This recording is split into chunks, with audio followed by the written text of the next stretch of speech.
antropolog atau apapun, saya agak bingung ya. Tapi yang jelas saya tahu. Dan selamat pagi para mitra Poliama semuanya dimanapun Anda berada. Untuk hari ini Radio Poliama menyiarkan secara langsung jalannya dialog publik Pilkada KPU Kabupaten Gorontalo tahun 2021.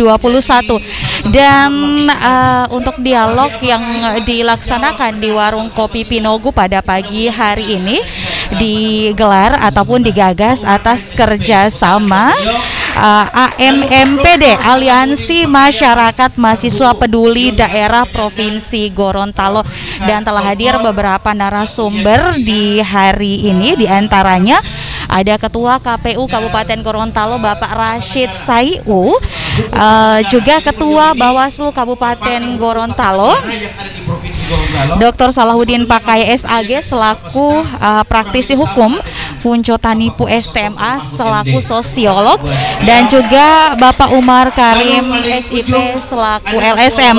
Dan adapun moderator pada dialog publik pada pagi hari ini adalah Ustadz Haji Aziz Ali SIP.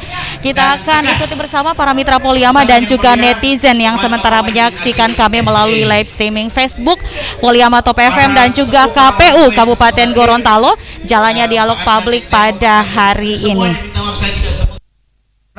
Insya Allah semuanya sehat walafiat.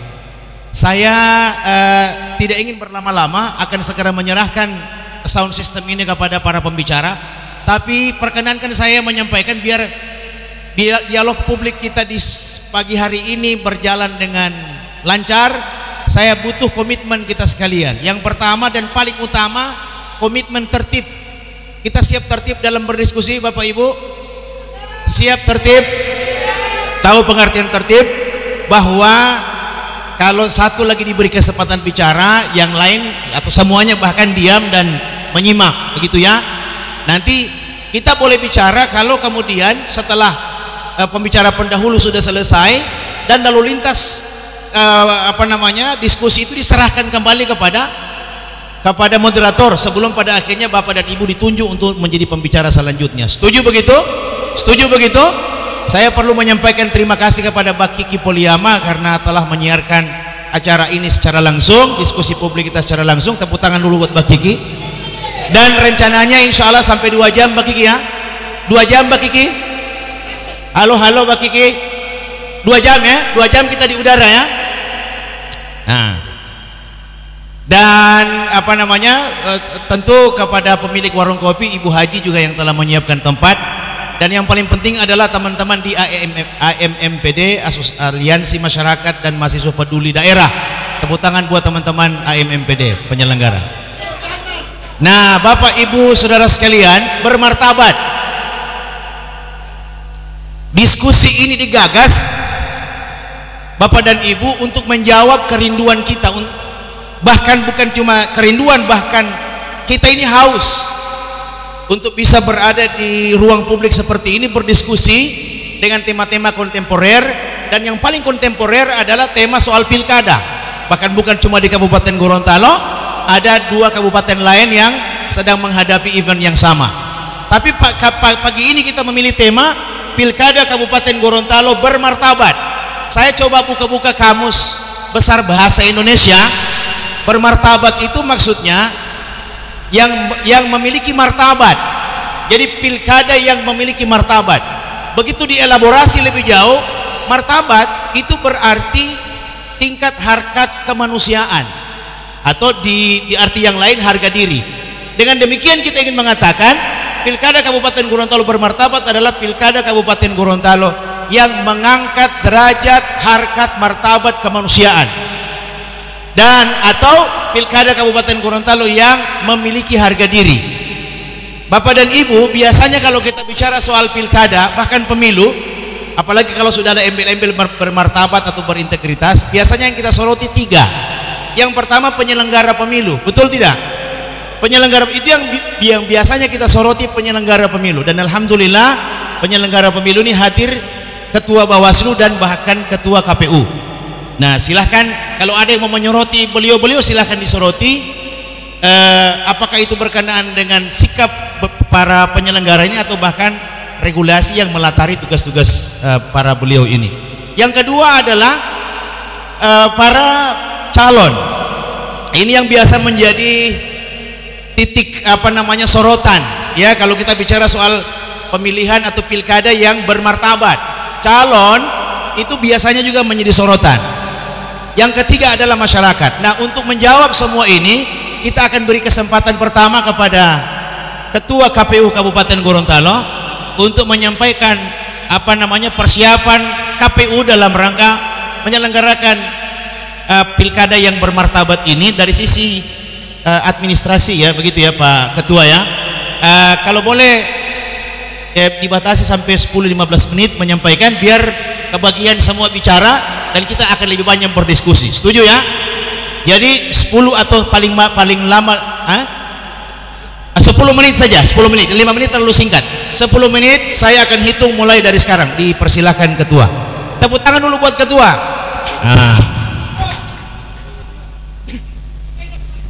Ya.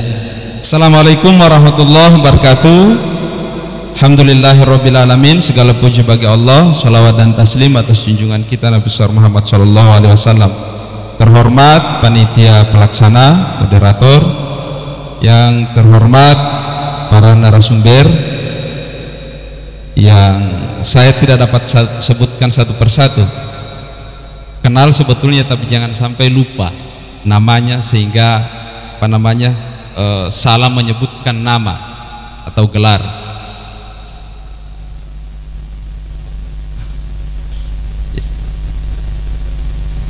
Bapak Ibu sekalian, hadirin dan para pendengar Poliama,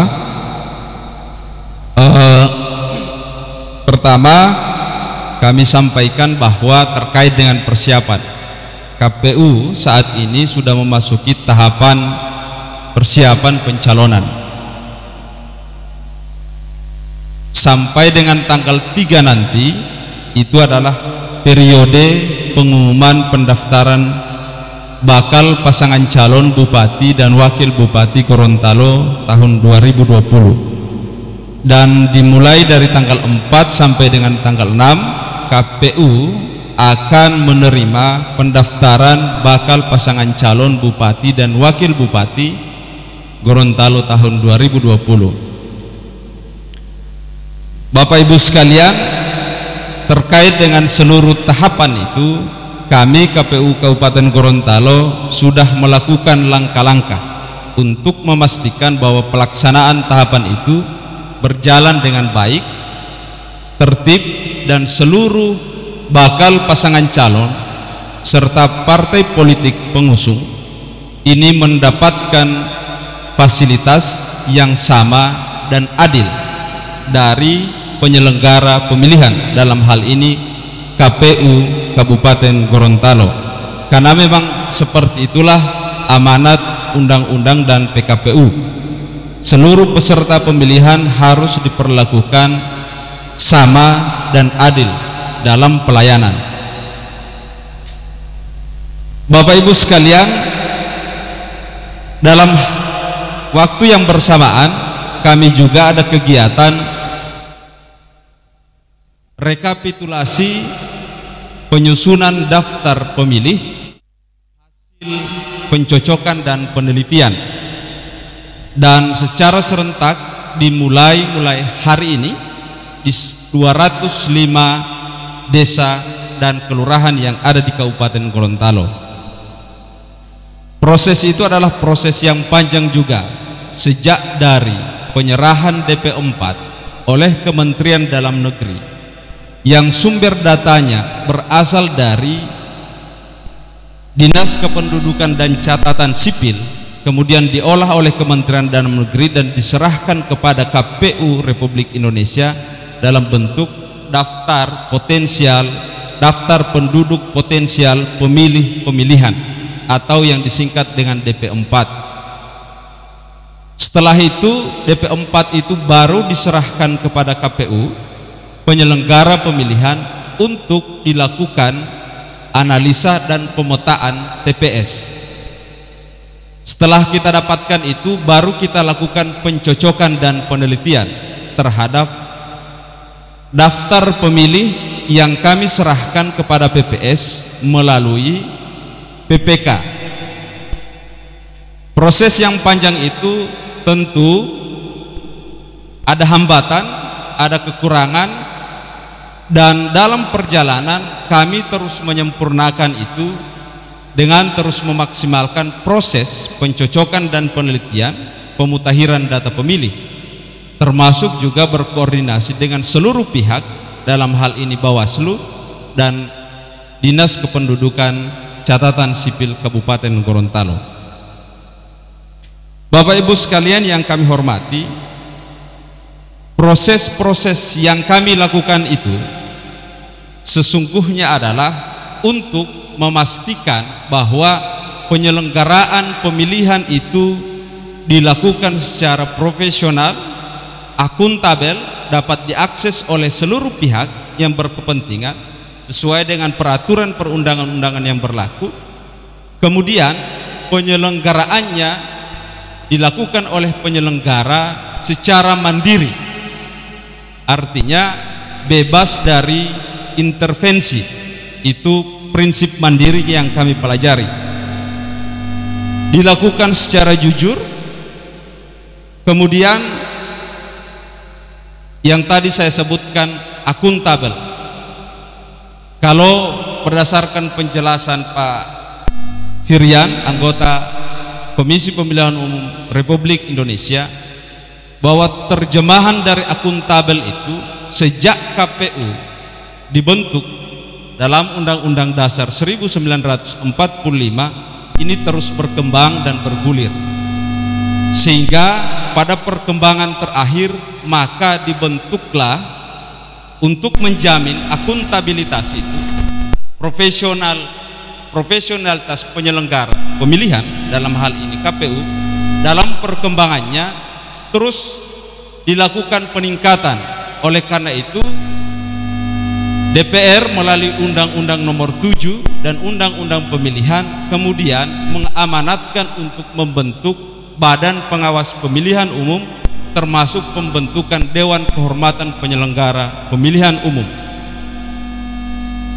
Ini semata-mata untuk menjamin akuntabilitas.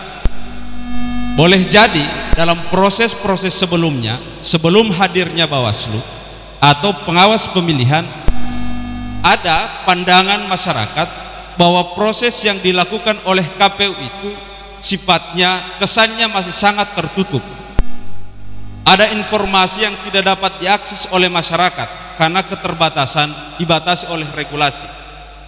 Tetapi dengan hadirnya teman-teman Bawaslu, sahabat kami Bawaslu, semua proses yang kami lakukan itu bisa dilakukan penilaian berdasarkan pengawasan dan rekomendasi teman-teman Bawaslu. Oleh karena itu, setiap pelaksanaan tahapan kami terus berkoordinasi dan berhati-hati. Bahkan perkembangan terakhir ini, kalau di Pileg 2019 teman-teman pengawas pemilihan itu hanya diberikan akses pada saat pendaftaran itu, akses terhadap sistem informasi pencalonan. Mungkin pilkada di 2015 juga seperti itu, tapi untuk pilkada tahun 2020 dalam proses pencalonan dalam rangka menjamin akuntabilitas itu dilaksanakan oleh kami penyelenggara pemilihan umum dengan baik. Teman-teman Bawaslu dapat menyampaikan permohonan untuk mengakses hard copy dari syarat pencalonan dan syarat calon masing-masing bakal pasangan calon yang diajukan oleh partai politik pengusung. 1 menit lagi Pak ya, 1 menit lagi. Sehingga pada proses itu tentu kami KPU Kabupaten Gorontalo tidak bisa menutup diri atau misalnya neko-neko dengan peserta pemilihan. Ada dokumen yang tidak lengkap, kami nyatakan lengkap. Ada dokumen yang tidak sah, kami nyatakan sah. Itu untuk saat ini potensinya sangat kecil. Saya mengatakan potensinya sangat kecil karena kami juga bukan malaikat, sehingga tetap ada potensi-potensi itu. Butuh pengawasan dari semua pihak. Nah, sekiranya pada saat pendaftaran nanti ada salah satu bakal pasangan calon yang kami nyatakan berdasarkan penelitian administrasi dari tanggal 4 sampai dengan tanggal 6, syarat pencalonannya lengkap, memenuhi syarat calonnya lengkap, sehingga kami berikan dia tanda terima, bisa masuk kepada proses penelitian administrasi selanjutnya. Saat kami berikan tanda terima itu, pada saat yang bersamaan teman-teman Bawaslu sudah bisa mengakses informasi itu kepada kami dengan menyampaikan surat permohonan. Nah, baik. siap. Ya, baik. Nah, ya, jadi cukup, terima kasih. Saya kira dari semua itu saya ingin menggambarkan bahwa semakin kesini regulasi semakin menjaga bahwa pelaksanaan pemilihan itu dilakukan dengan cara-cara yang bermartabat. Tepuk tangan Terima buat kasih. Pak Ketua KPU Kabupaten Gorontalo. Nah, Pak Ketua, ini ada pertanyaan teman-teman di dalam banyak kesempatan diskusi. Yang paling penting adalah KPU sebagai pelaksana teknis pilkada, lembaga inilah yang paling banyak disoroti oleh masyarakat. Pertanyaannya, apakah pemilu kada atau pilkada bermartabat itu masih bisa terrealisasi dengan penjelasan Bapak tadi itu dari sisi aturan dan jadwal dan seterusnya? Apakah harapan masyarakat memperoleh pilkada yang bermartabat? Makanya ada teman-teman AMPD menulis antara idealitas dan realitas, antara mimpi dan kenyataan, antara apa yang seharusnya dan apa yang senyatanya. Kira-kira sebagai lembaga paling terdepan dalam pelaksanaan pilkada ini, apakah teman-teman di lembaga ini bisa melaksanakan pilkada secara bermartabat?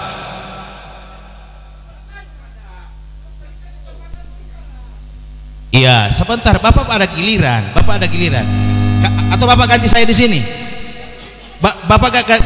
Saya sudah bilang kalau mau bertanya sebentar. Iya, moderator ada satu pertanyaan juga buat masing-masing pemateri narasumber. Nah, silakan dijawab. Mimpi masyarakat itu memperoleh pilkada yang bermartabat, masihkah bisa terwujud, Pak? Terima kasih, coba dijawab dulu itu. Nanti kita akan serahkan kepada peserta. Silakan. Ya, terima kasih. Kami meyakini bahwa pemilihan yang bermartabat atau pemilu yang bermartabat itu akan terwujud, bisa diwujudkan. Bahkan pada pilkada tahun ini, pemilihan bermartabat itu dapat diwujudkan dengan, kalau kami memperhatikan regulasi yang kami pedomani, ini bisa diwujudkan. Tetapi tentu butuh dukungan dan pengawasan dari seluruh pihak, tidak hanya dari teman-teman Bawaslu, tapi juga masyarakat secara umum. Sekiranya ada tindakan kami yang bertentangan dengan regulasi, lakukan koreksi, karena prinsipnya kami terbuka. Tetapi juga di sisi lain, untuk mewujudkan ini tidak bisa semata-mata hanya diserahkan kepada penyelenggara pemilihan, dalam hal ini Bawaslu dan KPU, tetapi juga harus ada partisipasi aktif dari seluruh masyarakat. Tentu pemilihan bermartabat itu tidak semata-mata hanya bisa diwujudkan dengan menjalankan regulasi yang bisa dilakukan oleh KPU dan Bawaslu, tetapi juga menjalankan regulasi itu menjadi juga tanggung jawab masyarakat, termasuk peserta pemilihan. Misalnya nanti teman-teman Bawaslu yang mendalami soal itu, soal politik uang dari waktu ke waktu, itu yang terus menjadi tantangan kita. Nah, untuk mengurangi potensi itu, tentu masyarakat harus terlibat, peserta pemilihan juga harus mengikrarkan niat yang kuat bahwa perkara itu tidak akan dilakukan. Baik. Kira-kira seperti itu. Terima kasih Pak Ketua. Dan untuk lebih memperjelas penjelasan soal ini, kita bergeser kepada Ketua Bawaslu Kabupaten Gorontalo. untuk menyampaikan apa yang ada dalam benak beliau soal pemilihan bermartabat dalam waktu 10 menit. Silakan Pak Ketua.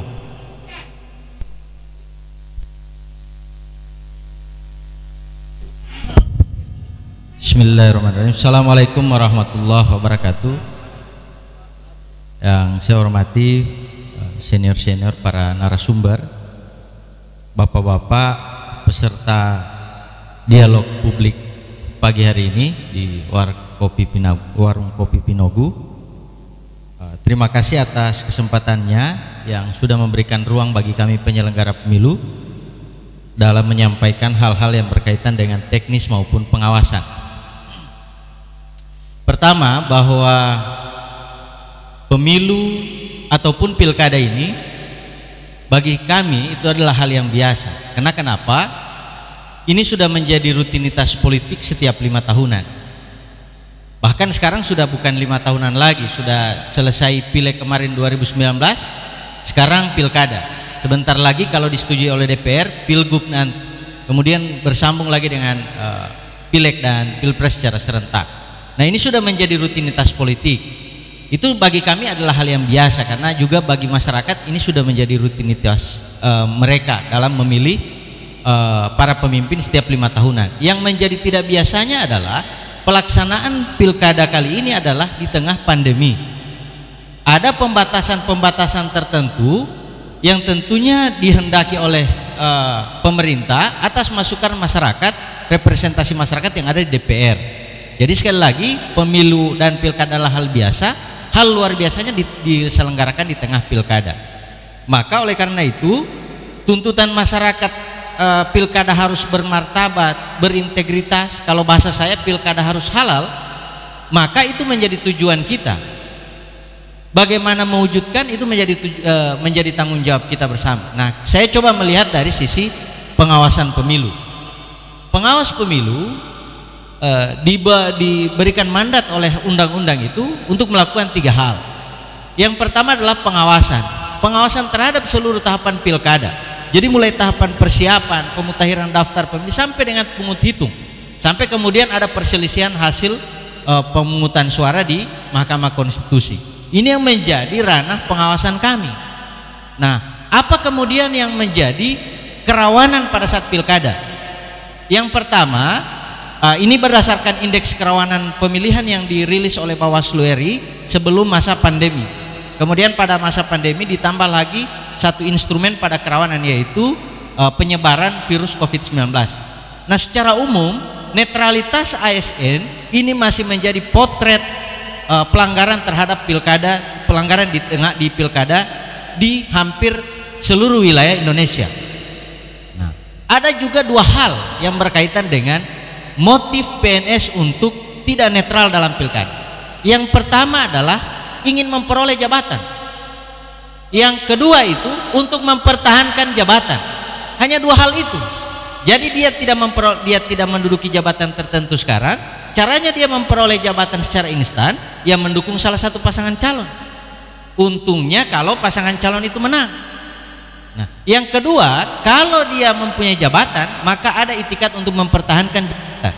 Ini sekali lagi adalah gambaran ketika kami melakukan penanganan pelanggaran sampai dengan penyerahan rekomendasi ke Komisi ASN. Ya. Maka oleh karena itu, Bawaslu senantiasa melakukan pencegahan. Tugas kedua adalah pencegahan. Ya. Bahkan untuk ASN sendiri pernah Ketua Bawaslu Sulawesi Tengah menulis dalam tulisannya itu bahwa ada motif, bahkan rekomendasi dari Komisi ASN yang menyatakan ASN ini bersalah menjadi tiket bagi dia untuk memperoleh jabatan ketika calon yang didukung itu menang. Bahwa dia sudah menunjukkan komitmen, saya komitmen Pak, buktinya saya dapat sanksi dari Komisi ASN misalnya, sehingga ini menjadi tiket dia. Nah, ini sekali lagi fenomena itu yang realitas yang ada. Apa idealnya? Idealnya harus patuh terhadap undang-undang yang ada. Undang-undang ASN ada, PP 42 ada, PP 53 ada. Bagi kami tergantung konsistensi dari semua pihak, termasuk kami penyelenggara pemilu. Tugas kedua adalah proses pencegahan. Nah, di beberapa kesempatan kami terus melakukan proses pencegahan terhadap hal ini. menyurat secara tertulis, secara lisan, kami sudah sampaikan ke pemerintah daerah bahwa mari kita sama-sama menjaga marwah daripada pilkada ini melalui menjaga harkat dan martabat ASN untuk tidak digiring pada kepentingan tertentu. Nah, tugas ketiga adalah melakukan penindakan, proses penindakan terhadap dugaan pelanggaran dan sengketa proses pilkada. Nah, tadi pelanggaran netralitas ASN menjadi salah satu indikator yang menjadi dasar pengawas pemilu dalam merilis indeks kerawanan. Nah, indeks kerawanan selanjutnya adalah politik uang. Nah, politik uang kenapa menjadi sangat tinggi indeksnya? Karena memang melihat pengalaman mulai dari pilkada 2010, 2015, 2016, 2017 sampai dengan pileg. Laporan temuan pelanggaran khususnya money politik ini masih tinggi. Nah, ada penelitian dari salah satu lembaga penggiat pemilu di Jawa, Sumatera, Kalimantan. Jumlah respondennya kurang lebih 440. Ya. Bahwa 60% masyarakat itu masih akan menerima politik uang. Ya. Ada 3 hal yang menyebabkan ini mereka menerima politik uang. Yang pertama, mereka memandang bahwa ini adalah rejeki nomplok, artinya rejeki yang datang tiba-tiba, yang tidak bisa ditolak. Ini menjadi persepsi masyarakat. Sekali lagi, jumlah respondennya terbatas, hanya 440. Sindifikasi ada nama lembaganya, saya mohon maaf saya lupa untuk menyampaikan pada hari ini.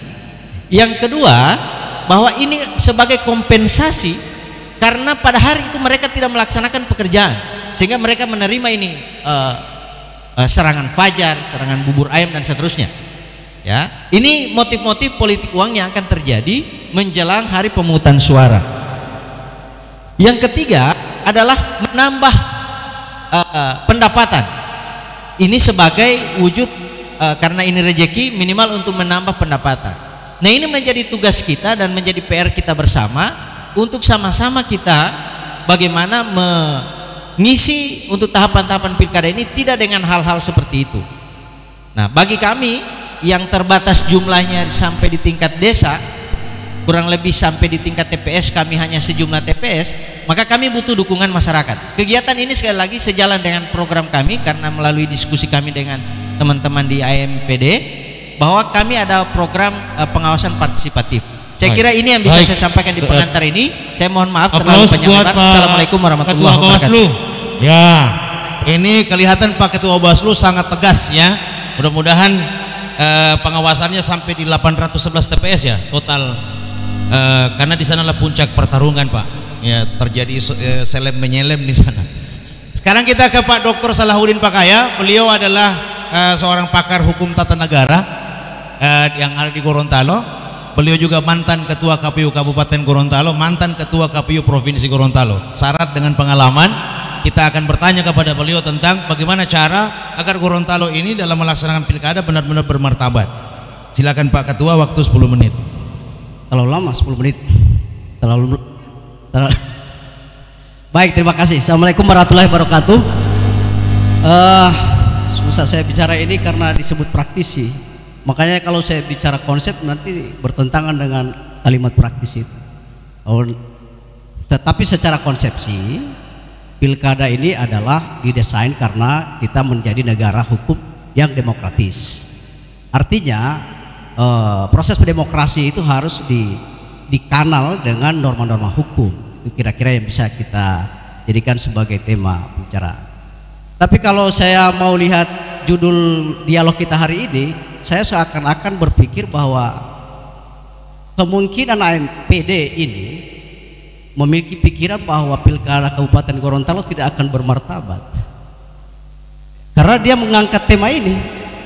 Artinya ada potensi-potensi yang cukup besar, dan salah satu potensinya itu karena ada pesertanya petahana. Seringkali petahana itu yang dijadikan sasaran dari proses-proses pilkada yang itu menyalahi norma-norma, kira-kira begitu. Nah, Bapak Ibu saudara sekalian, lalu kita mau ukur dengan apa martabat ini? pilkada ini dari waktu ke waktu rumusan norma hukumnya sudah sampai dengan hari ini Undang-Undang Pilkada nomor 10 tahun 2016. Itu berawal dari undang-undang yang pertama kali dirancang bahwa pemilihan kepala daerah itu dilakukan di DPRD saja. Itu zaman pemerintahan SBY. Tapi itu kan di Perpu. Karena dorongan para aktivis pro demokrasi, lalu lahirlah peraturan pemerintah pengganti undang-undang tetap pemilihan langsung. Nah, itu artinya rakyat masih dihargai untuk menentukan kepala daerahnya. Nah, disinilah kemudian siapa yang akan menentukan martabatnya sebuah pilkada. Kita seringkali disuguhkan bahwa yang selalu merusak proses demokrasi yang kita sebut sakral ini adalah hal-hal yang sifatnya moral hazard dalam pilkada. Kita punya pengalaman yang lama. Saya kira di tempat ini hampir semua punya memori tentang Pilkada 2015. Dan itu sampai kepada Mahkamah Konstitusi. Bahkan ada yang diproses sampai ke penegakan hukum pidana pemilu. Tapi kemudian mana hasilnya? Itu kira-kira begitu yang perlu kita lihat. Nah, pada Pilkada 2020 ini norma hukumnya sudah dibentuk dan ada pengawasan. Tantangan besar buat Bawaslu hari ini, Saudara Wahyudin bersama kawan-kawan, kalau saya ingin mengatakan bahwa pilkada bermartabat lebih besar beban moralnya ada di Bawaslu, karena martabat itu minim. Kalau dia bermartabat berarti ada minim pelanggaran pilkada yang sangat signifikan. Kalau bahasa MK, terstruktur, sistematif, dan masif.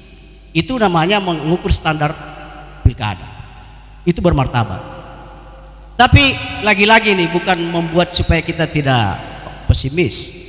Tapi kalau kita mau lihat proses pengujian hasil pilkada di Mahkamah Konstitusi, lalu kita mau evaluasi, ada pelanggaran yang diproses tapi tidak merubah hasil. Nah, ini diterima enggak di dalam masyarakat? Kita masih membuat satu format bahwa proses demokrasi dalam arus pilkada ini masih selalu dilihat dari perspektif manfaat, dalam tujuan hukum manfaat, bukan tujuan keadilan. Sebab kalau keadilan, dimanapun pelanggaran itu harus diusut dia, sekalipun itu tidak merubah hasil.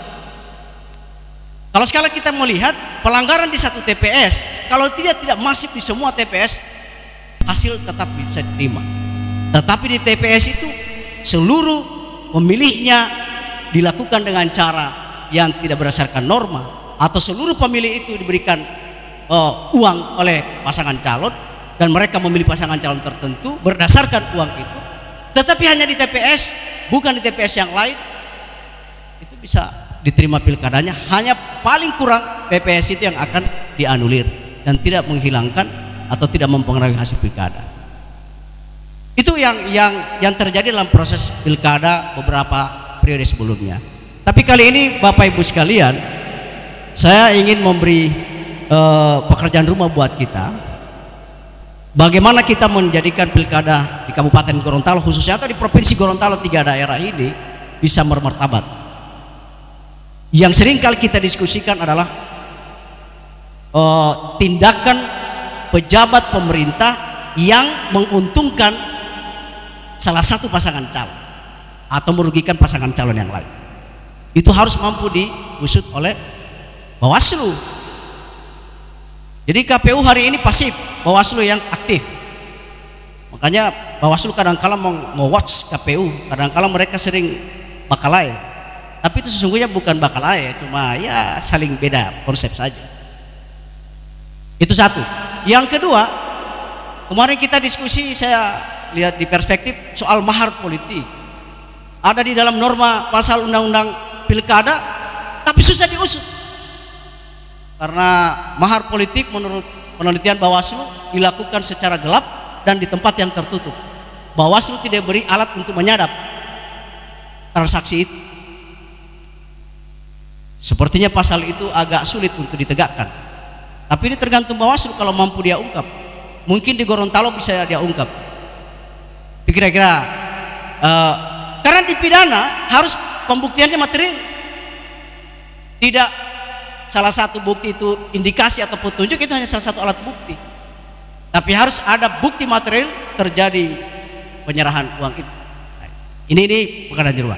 Yang kedua, yang selalu membuat martabat pemilihan itu menjadi rusak karena politik transaksi. Ini yang cuma siapa yang berani di sini? Tadi kan sudah dibilang ada dialog, diskusi kecil.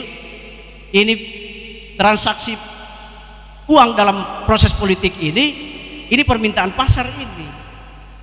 Jadi permintaan masyarakat menurut para pandangan teman-teman elit politik. Jadi pasar yang minta, bukan mereka yang jual, bukan. Ini permintaan, supply and demand begitu. Maksudnya ada permintaan maka jual. Jadi ini perlu kita diskusikan bagaimana Bawaslu mengawasi ini. Kita harus beri pekerjaan berat.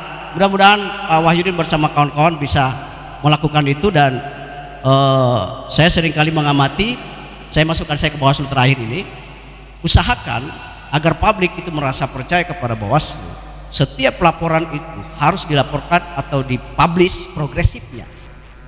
Jika ada laporan ini sudah pada posisi mana, disorong kemana, disorong ke KPU atau disorong ke pidana pemilu, supaya tahu publik bisa melihat, sehingga bisa diuji di beberapa lembaga yang lain. Saya kira demikian Pak Asto. Ya. Assalamualaikum warahmatullahi wabarakatuh. Waalaikumsalam warahmatullahi. Tepuk tangan buat Pak Dr. Salahuddin Pakaya yang berbicara banyak hal tentang keinginan beliau juga untuk bisa melihat pilkada kita bermartabat. Saya ke Pak Dr. Erman Rahim dulu sebelum ke Pak Umar Karim. Apa pandangan Bapak soal pilkada bermartabat khusus di Kabupaten Gorontalo ini? Ya, terima kasih. Bismillahirrahmanirrahim. Assalamualaikum warahmatullahi wabarakatuh. Mohon maaf ya, saya ingin menyapa Bapak Ibu sekalian ya. Mungkin saya baru kali ini berinteraksi di Kabupaten Gorontalo. Cuma hanya beberapa tokoh yang saya familiar dengan saya, misalnya Pak Senior Abdullah Karim ya, Pak Aludin Oli, kemudian Pak Zulkarnain, kemudian Senior Nasir Tongkodu, kemudian Tenten ya. Ini yang akrab dengan saya selama ini ya. Terakhir saya sangat dinamis dengan Pak senior saya Pak Nasir Tongkodu. Kemarin itu diskusinya akhirnya saya dibombardir lah. Tapi itu dialektika dan dinamis dalam hal demokrasi ya. Yang kedua, saya tidak mengklaim pakar. Cuma kebetulan S3 saya ini mendalami sengketa pemilu kepala daerah. Jadi lebih khusus ke hukum administrasi negara. Kalau Pak Dr. Salahuddin tata negara, beliau ini kan pakar hukum partai politik ya. Kalau saya sengketa pemilu kepala daerah. Nah, itu yang saya sementara dalami. Nah, saya mungkin hanya beberapa praktek-praktek penyelenggaraan pilkada dari tahun 2005 sampai tahun 2018 ingin saya memberikan gambaran ya berdasarkan fakta-fakta, kemudian beberapa literatur yang perlu saya pelajari. Yang pertama dari tema ini terkait dengan pilkada bermartabat. Saya kira tema ini sesuatu yang ideal ya, yang sesuatu yang diharapkan oleh semua orang. Nah, martabat buat saya adalah tadi sudah disampaikan tadi salah satu beberapa elemen penyelenggara elemen dalam pemilu kepala daerah itu sudah yang disebutkan tadi.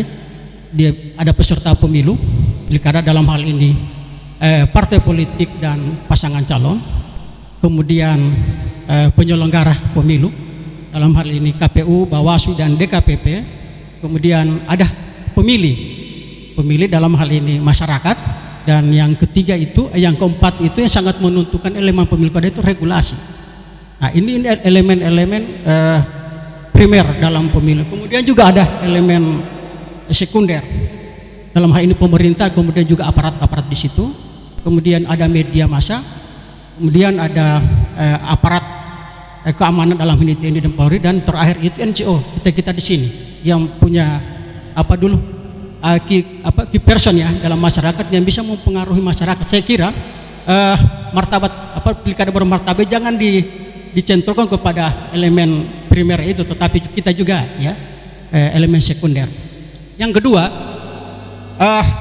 konteks martabat dalam pilkada dalam rangka memperjuangkan kebenaran, keadilan, kejujuran dan kesejahteraan. Saya kira itu yang kita harapkan. Apakah itu pemilih yang pemimpin yang akan terpilih nanti, dia memperjuangkan kebenaran, keadilan, kejujuran dan terutama kesejahteraan. Saya kira itu. Tetapi kita kembali kepada subtema antara idealitas dan realitas, antara ideal, antara dasolen maupun dasirin yang seharusnya dan kenyataan. Memang praktek-praktek penyelenggaraan pilkada ataupun pemilu itu ya secara filosofis itu berbeda dengan praktek. Apa yang saya sampaikan tadi, filosofi tadi itu kejujuran, kebenaran, keadilan dan kejujuran itu filosofis. Tetapi dalam prakteknya itu jauh dari hal-hal yang sifatnya filosofis tadi. Nah, tetapi dalam perkembangannya ya, mohon maaf saya ini dari kampus ya, mohon maaf kalau sedikit akademis ya. Tetapi banyak teori-teori tentang menjelaskan itu tentang rekrutmen kepemimpinan. Nah, kalau kita mau letakkan bahwa pilkada ini adalah perhelatan ya di tingkat peserta pemilu ya, peserta pemilu dalam hal ini parpol dulu sebagai pintu masuk untuk menjadi calon pemimpin nanti, maka banyak teori-teori tentang menjelaskan itu. Tetapi pada prakteknya itu selalu berbeda. Nah, kita mau menganut demokrasi yang selama ini kita jalankan, saya kira demokrasi sekarang ini kan demokrasi kuantitatif, hanya pendekatan jumlah, bukan demokrasi kualitatif. Memang Indonesia setelah pasca reformasi ini mengadopsi demokrasi itu paling banyak ke barat-baratan. Lihatlah studi banding bagaimana merancang pemilu kepala daerah paling banyak ke luar negeri. Nah, tentu berbeda dengan karakter kearifan lokal kita. Nah, apakah ada anggota-anggota DPR RI yang menyusun regulasi itu?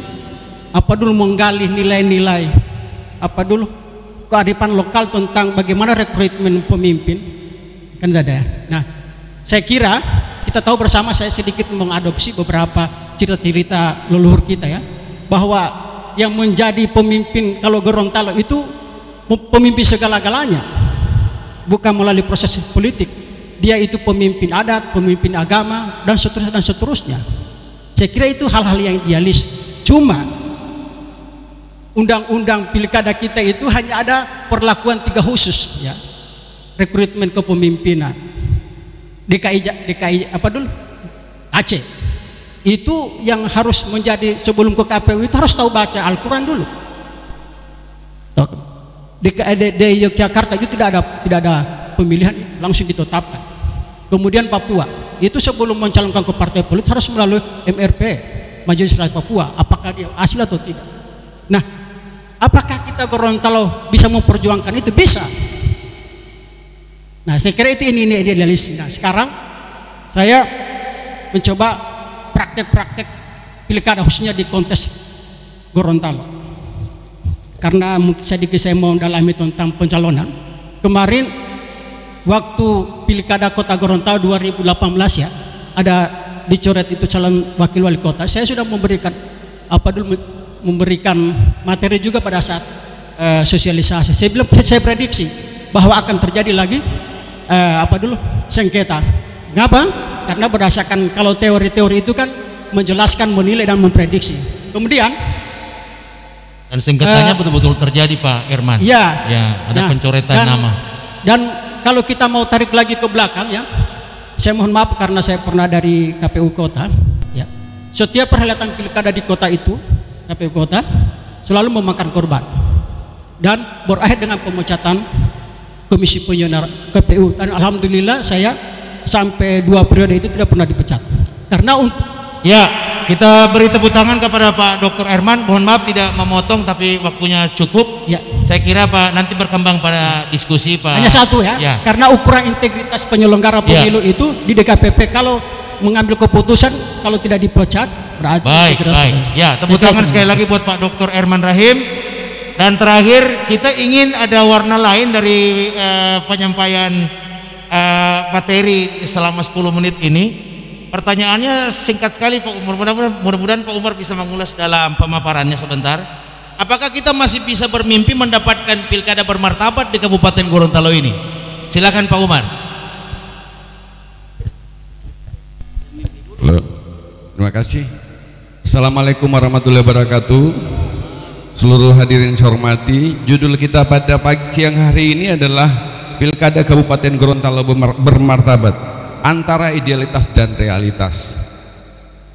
Idealitas realitas adalah sebuah proses dialektika, itu menurut saya. Apakah akan ideal pilkada ke depan ini dengan realitas ke depan? Saya kurang yakin itu bisa terwujud. Idealitas dan realitas dalam pilkada diametral benar. Ada demarkasi, ada pembatas. Nyata kelihatan apa harapan dan kenyataan. Rakyat mengharapkan Aisyah, tapi faktanya kan Julaiha yang kita dapatkan. Beda antara Aisyah A dengan Julaiha Z. Sungguh beda jauh. Tapi sebenarnya apa? Ini koheren dengan keadaan yang ada. Ya, ini koheren dengan keadaan yang ada. Meskipun benar bahwa ada disparitas, ada jarak yang jauh. Saya mencatat ada beberapa permasalahan yang cukup mendasar bagi saya. Pertama adalah corak partai politik kita, corak partai politik di Indonesia. Dalam demokrasi, partai politik itu adalah keniscayaan. Partai politik harus dalam demokrasi. Tidak ada negara yang demokrasi lalu kemudian tidak ada partai politik. Partai politik adalah keharusan. Tapi faktanya apa?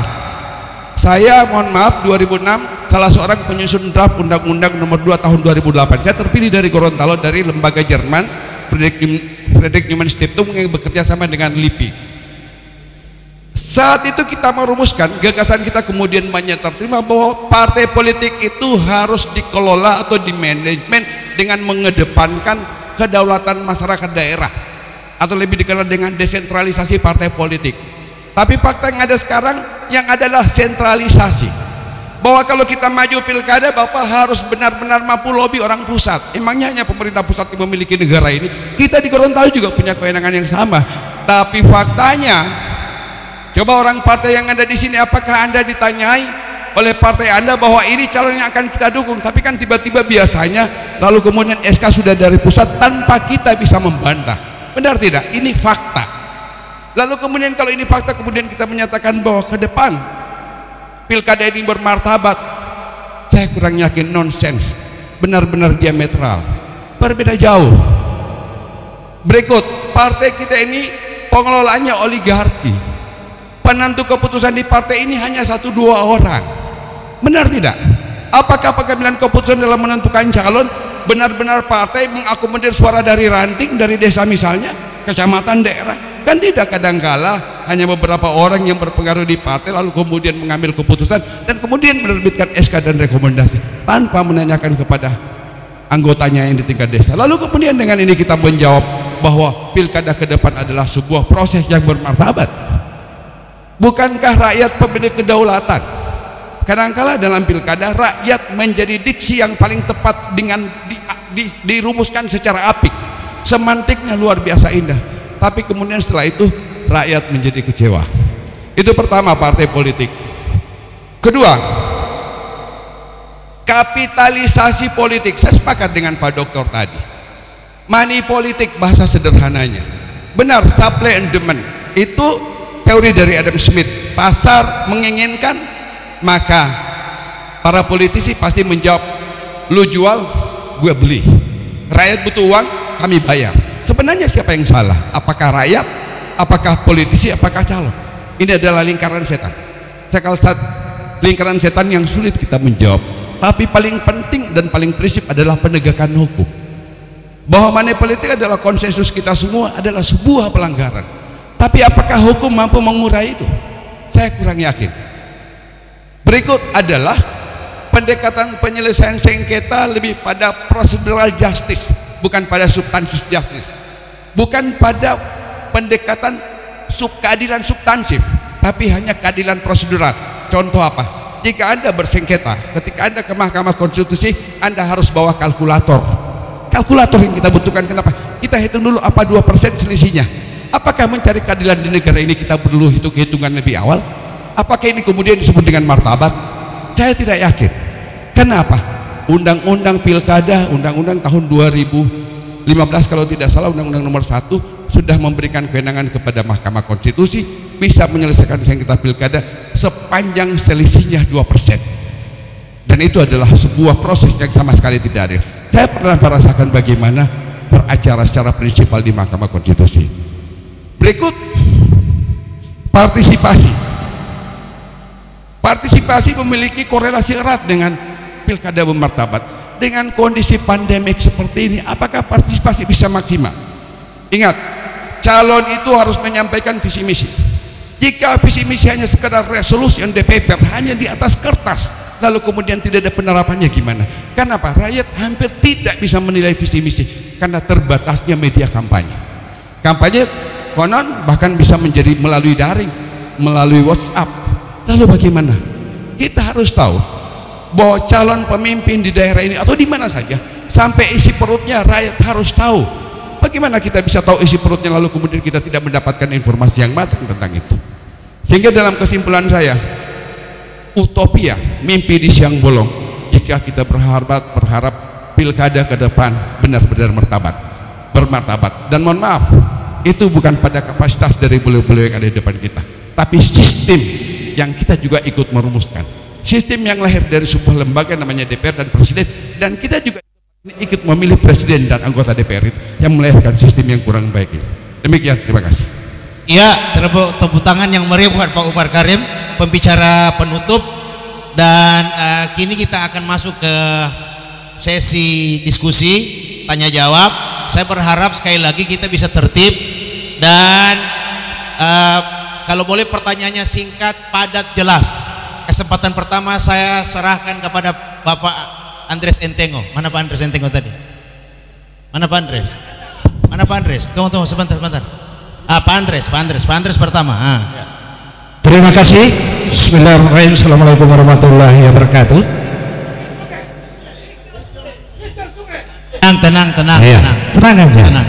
Saya pada siang hari ini, yang pertama saya sangat mengapresiasi teman-teman dari LSF yang dinakodai oleh Pak Rahmat Mamonto. Luar biasa ini tema ini, yang tema bermartabat, yang insya Allah ini akan terwujud. Ada beberapa hal yang menarik buat kami. Yang pertama dari Dr. Pak Salahuddin Pakaya. Yang pertama, potensi pilkada ini, pelanggaran ini itu berpotensi pada petahana yang ada. Kemudian yang kedua dari Pak Dokter ini juga sangat menarik sekali. Bagaimana pilkada yang bermartabat ini, yang jujur, yang adil dan bertanggung jawab, saya rasa ini kurang satu. Ketika ini terjadi, Bapak filsafat ini, yang beberapa poin ini, kalau menurut saya selaku masyarakat yang ada di Kabupaten Gorontalo ini, terwujudnya pilkada yang bermartabat itu mengedepankan moralitas. Itu yang pertama, karena ini yang nantinya menjadi pemimpin dan menjadi khalifah. Ketika jujur dan adil, yang tidak punya akidah dan tidak punya moral, saya rasa ini tidak. Pertanyaannya apa Pak Andres? Iya. Pertanyaannya apa? Ditujukan ke siapa? Kemudian ini ditujukan kepada beliau-beliau yang tadi ini. Yang dua, bagaimana untuk menjabarkan ini? Kemudian ini sasaran saya kepada KPU dengan Bawaslu, karena Bawaslu ini yang menjadi sasaran. Iya, saya lihat ini Bawaslu ini ada marga Akili ini. Saya lihat ini juga ada potensi. Saya mohon maaf ini Pak Udin, ini juga ada potensi juga, jangan sampai terjadi pelanggaran terhadap pasangan lain.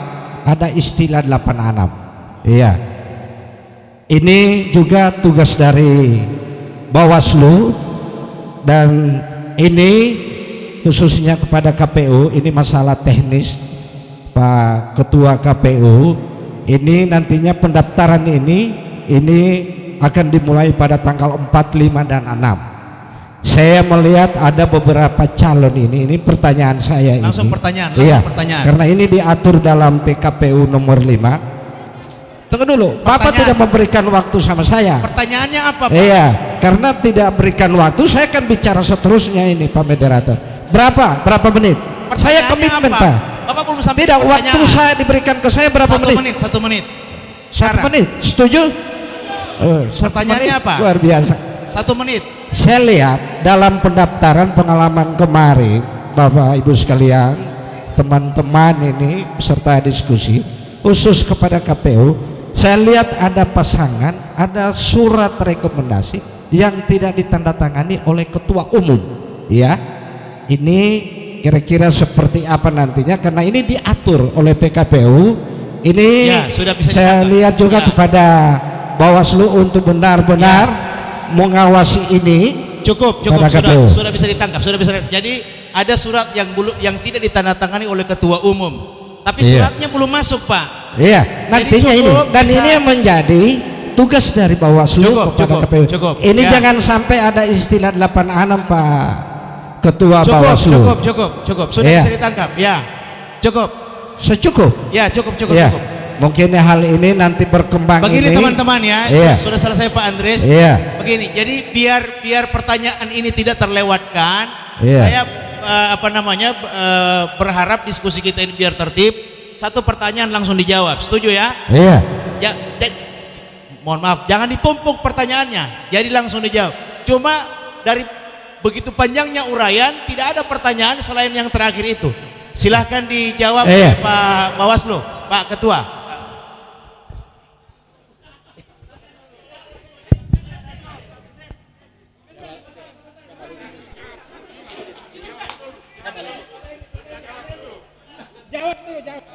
Terima kasih. Jadi begini moderator, 3 orang bertanya sekaligus dijawab. Jangan satu-satu. Tidak ada dalam aturan dialog itu. Assalamualaikum warahmatullahi wabarakatuh. Saya minta kita ini bukan di pasar. Saya sebagai orang tua bicara, saya minta tenang. Dan moderatornya harus tegas. Berapa menit saya bicara Pak? 1 menit, 1 menit. To the point. Langsung ke pertanyaan. To the point. Yang pertama, secara nasional KPU ini tidak dipercaya lagi oleh rakyat. Kenapa? Buktinya pada waktu Pilpres itu banyak kecurangan-kecurangan yang dihianati oleh KPU. Termasuk juga Bawaslu. Mohon maaf ya.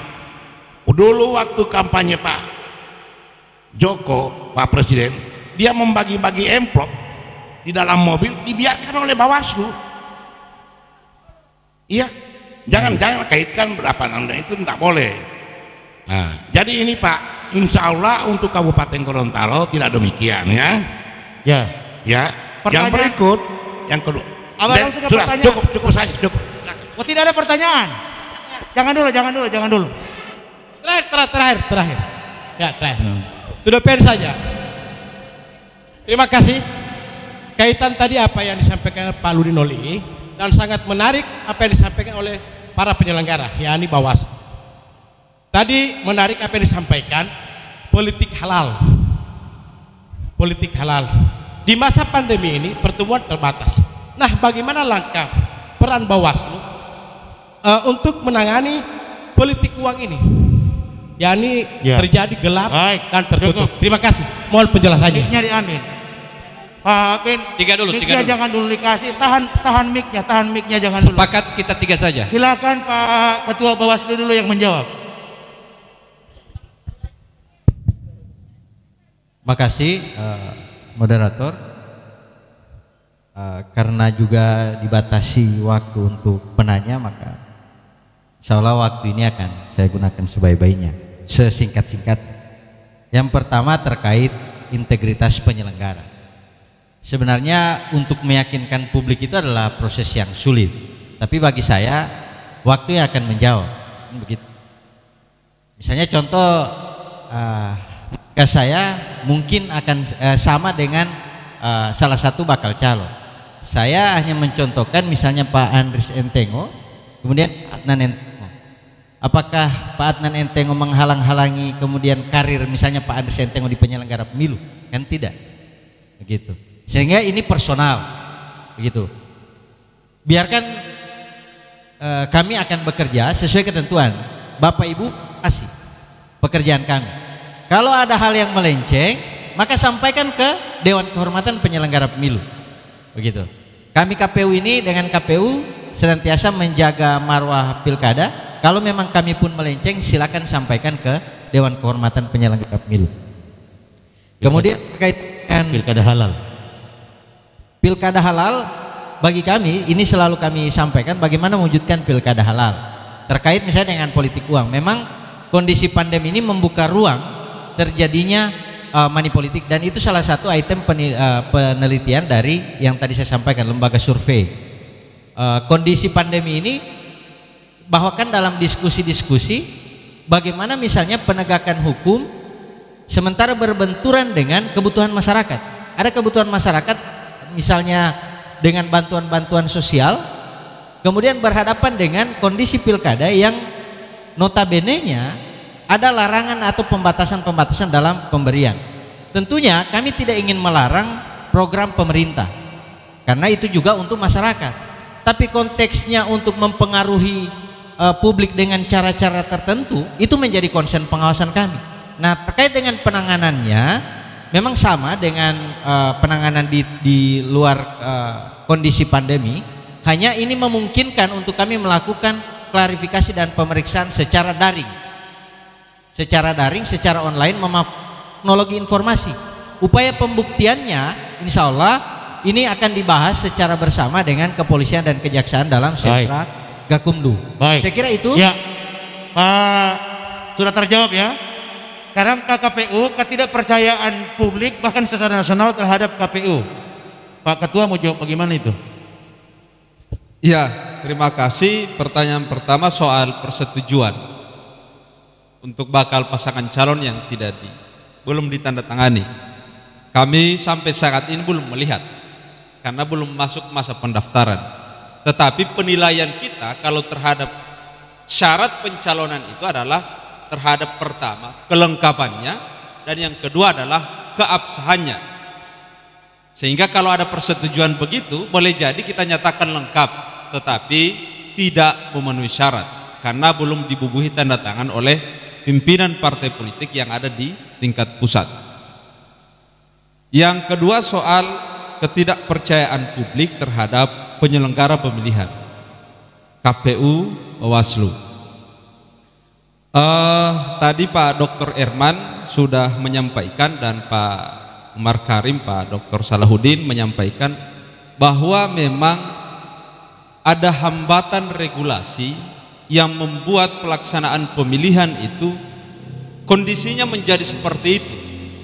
Ya, saya tadi sudah dicontohkan ada yang bagi-bagi uang dalam mobil tetapi tidak ditindaki karena memang proses kampanye kemarin berbeda. Bagi petahana dia hanya pada saat kampanye cuti di luar tanggungan negara, selesai kampanye saat itu hari itu maka dia langsung bisa menjalankan tugas sebagai pejabat negara. Konteksnya kira-kira tinggal teman-teman bahas apa melihatnya dia masih dalam penyelenggara negara atau sebagai orang yang berkampanye saat itu. Itu hambatan pertama. Yang kedua dari sisi kami Bapak Ibu sekalian, misalnya ada indikasi kecurangan, surat suara sudah dicetak padahal DPT masih dalam proses. Itu viral di mana-mana. Kotak suara tidak tahan terhadap air, tidak tahan terhadap api dan seterusnya. Tetapi itu semata-mata untuk mengakomodir perintah undang-undang. Bahwa di salah satu sisi kotak suara harus ada yang transparan. Kalau dibuatkan dalam bentuk mika misalnya seperti di Jepang, ini negara tidak mampu untuk membiayai itu Bapak Ibu sekalian. Sehingga jalan keluarnya adalah seperti yang kemarin itu, kotak suara kedap air. Tapi dia dari bahan yang diragukan oleh masyarakat umum. Baik. Begitu juga dari sisi surat suara Bapak Ibu sekalian, pemenuhan surat suara pada hari H itu bukan perkara yang mudah. Ya. Sampai dengan pagi hari H itu kami masih kekurangan surat suara untuk TPS di dalam lapas. Karena TPS dalam lapas itu perintah KPU itu adalah dibentuk 1 minggu sebelum pemungutan dan penghitungan suara, sehingga itu tidak masuk perencanaan. Cukup. Kira-kira hambatan-hambatan teknis dan regulasi seperti itu yang membuat kepercayaan publik terhadap kami. Tepuk tangan buat Pak Ketua. Saya kira pertanyaan terjawab ya. Kalau tadi kita di samping kiri saya, sekarang kita mau ke kanan. Saya mempersilahkan Pak Mudin KU. Pak Mudin di sini, di sini ya, ya. Terima kasih. Assalamualaikum warahmatullahi wabarakatuh. Hamdan syukran lillah. Yang saya hormati kita semua yang hadir di tempat ini. Baik, yang pertama langsung Pak, langsung. Iya, karena kalau langsung jadi menarik dengan tema pemilu bermartabat, sehingga pada hari ini kami Partai Nasdem dan PKS ini sudah satu langkah lebih maju dari apa yang tertulis sebagai tema pada hari ini.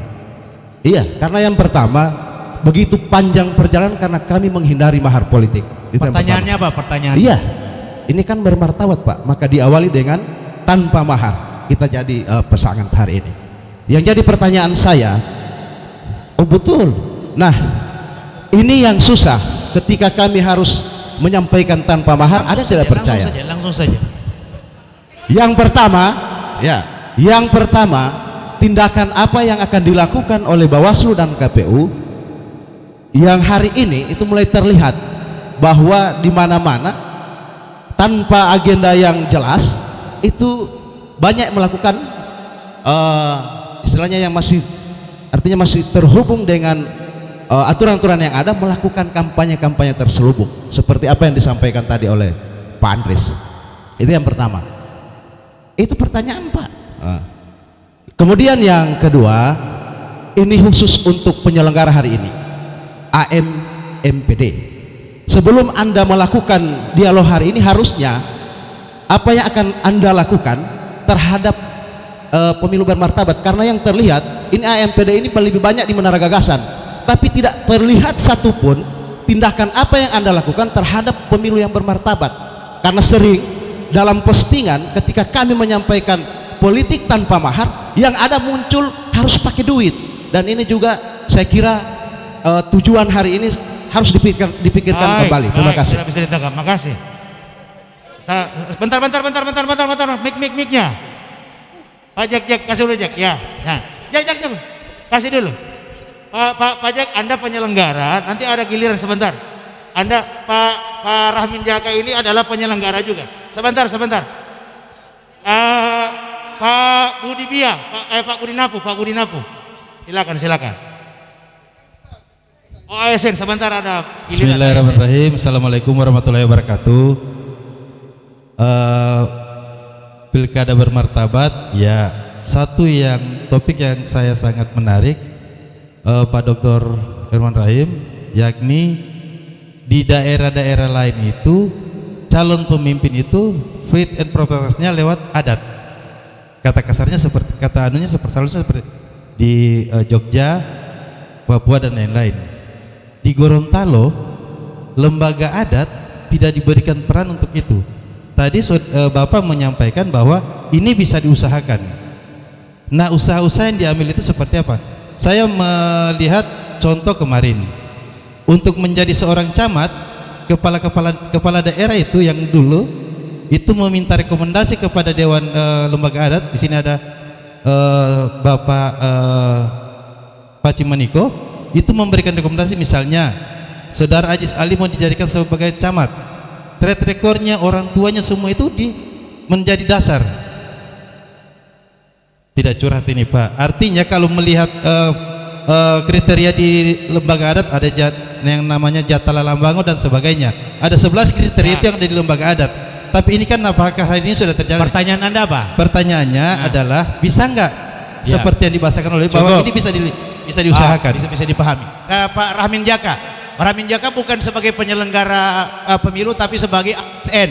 Tadi banyak disinggung soal ASN, sekarang beliau mempertanya sebagai seorang ASN. Silakan Pak Rahmin Jaka. Ya, terima kasih. Assalamualaikum warahmatullahi wabarakatuh. Jadi pilkada bermartabat itu tidak hanya dibebankan pada pundak-pundak penyelenggara pemilu, tetapi semua lapisan masyarakat termasuk stakeholder dan peserta pemilihan. Fokus saya terhadap netralitas ASN. Bukankah netralitas bukan berarti tidak punya hak pilih? Netral yes, tapi kita juga punya punya hak pilih. Sehingga kami berharap untuk menghasilkan pilkada bermartabat, sinergitas, intensitas sesama penyelenggara pemilu itu harus ditingkatkan. Itu yang pertama. Yang kedua, kami tidak ingin pengawasan terlalu menguras energi, buang-buang energi di suatu soal saja. Fokus kami ini merata untuk semua lapisan. Jadi terhadap pengawasan tidak hanya fokus di ASN-nya, tidak hanya fokus salah satu, tapi semua pengawasan pilkada harus dilaksanakan benar-benar merata. Kira-kira itu Ustaz. Soal ASN, iya soal ASN, kita punya PP 54 2010, kita punya dijawab dulu sebelum kita masuk ke sesi berikutnya. Pertanyaan pertama tadi dari Mudin KU ya. Silakan Pak. Saya kira Pak Ketua Bawaslu yang relevan menjawab pertanyaan itu. Makasih Pak Moderator sekali lagi. Pertama bahwa saya sudah sampaikan di awal, kita tidak berwenang untuk menghalang-halangi program pemerintah. Itu jelas. Kalau dia program pemerintah silakan jalan. Tapi kalau itu disusupi oleh kepentingan-kepentingan politik tertentu, maka itu jadi concern pengawasan kami. Gitu. Maka kalau ada misalnya, ini kami membuka ruang karena memang ini sesuai ketentuan. Adapun informasi-informasi yang berkembang di luar yang kemungkinan besar itu ada dugaan pelanggaran, tolong disampaikan ke kami. Hanya patut diingat bahwa hari ini itu belum ada pasangan calon. Kenapa? Karena objek hukum pada beberapa pasal-pasal yang berkaitan dengan pelanggaran pilkada itu berkaitan dengan setelah penetapan pasangan calon. Gitu. Saya mencontohkan misalnya tindakan dari pejabat negara yang menguntungkan atau merugikan pasangan calon tertentu. Gitu. Sehingga saya berharap bahwa kalaupun ada laporan-laporan, ada informasi-informasi yang berkembang kemudian menurut Bapak Ibu ini mengandung dugaan pelanggaran, tolong disampaikan kami untuk kemudian kami melakukan kajian yang lebih mendalam. Kemudian berkaitan dengan pengawasan netralitas ASN, kami pada dasarnya on the track untuk mengawasi seluruh stakeholder yang berkepentingan dalam persoalan pemilu. Kenapa ini kami menyinggung soal netralitas ASN? Karena ini menjadi potret yang dirilis oleh Bawaslu RI yang berkaitan dengan netralitas ASN. Sudah begitu banyak aturan-aturan yang berkaitan dengan ASN ini, mulai dari undang-undang sampai dengan edaran, itu toh juga masih ribuan dugaan pelanggaran ASN yang kami rekomendasikan ke Komisi ASN, yang kemudian ditindaklanjuti oleh Komisi ASN dalam bentuk rekomendasi ke pejabat pembina kepegawaian. Nah ini sekali lagi yang kami sampaikan adalah fakta di lapangan. Terima kasih atas saran-saran dari teman-teman sekalian yang hadir di tempat ini untuk perbaikan pengawasan ke depan. Saya kira itu Pak. Ya cukup ya sesi kedua tadi. Saya mau masuk ke sesi ketiga dan saya mau ambil di bagian tengah. Pertama saya serahkan ke Bapak Abdullah Karim. Bapak Abdullah Karim. Terima kasih. Assalamualaikum warahmatullahi wabarakatuh. Saya hanya mau tanya, jika ini akibat kampanye itu membuahkan hasil diantaranya ada pemenang, jika setelah kelompok pemenang dan atau telah bupatinya dilantik, di kemudian hari diketemukan barang bukti bahwa dia menjadi bupati terpilih karena ada pelanggaran, Bawaslu sikapnya apa? Ya, clear ya, pertanyaannya ini jelas penting ya. Sekali ya, penting sekali. Ya, penting sekali. Walaupun sudah 3-4 tahun dia bupati, dalam rumus hukum barang siapa yang memperoleh sesuatu dengan jalan melanggar hukum adalah melanggar hukum. Tindakan Bawaslu apa? Terima kasih. Iya, mantap. Ini begitu bertanya, kita jadikan ini sebagai teladan. Bertanya itu seperti itu. Terima kasih. Pak Zul, singkat, padat seperti beliau tadi. Singkat. Silakan. Tidak usah banyak gula-gula. Singkat. Silakan. Singkat. Makasih. Assalamualaikum warahmatullahi wabarakatuh.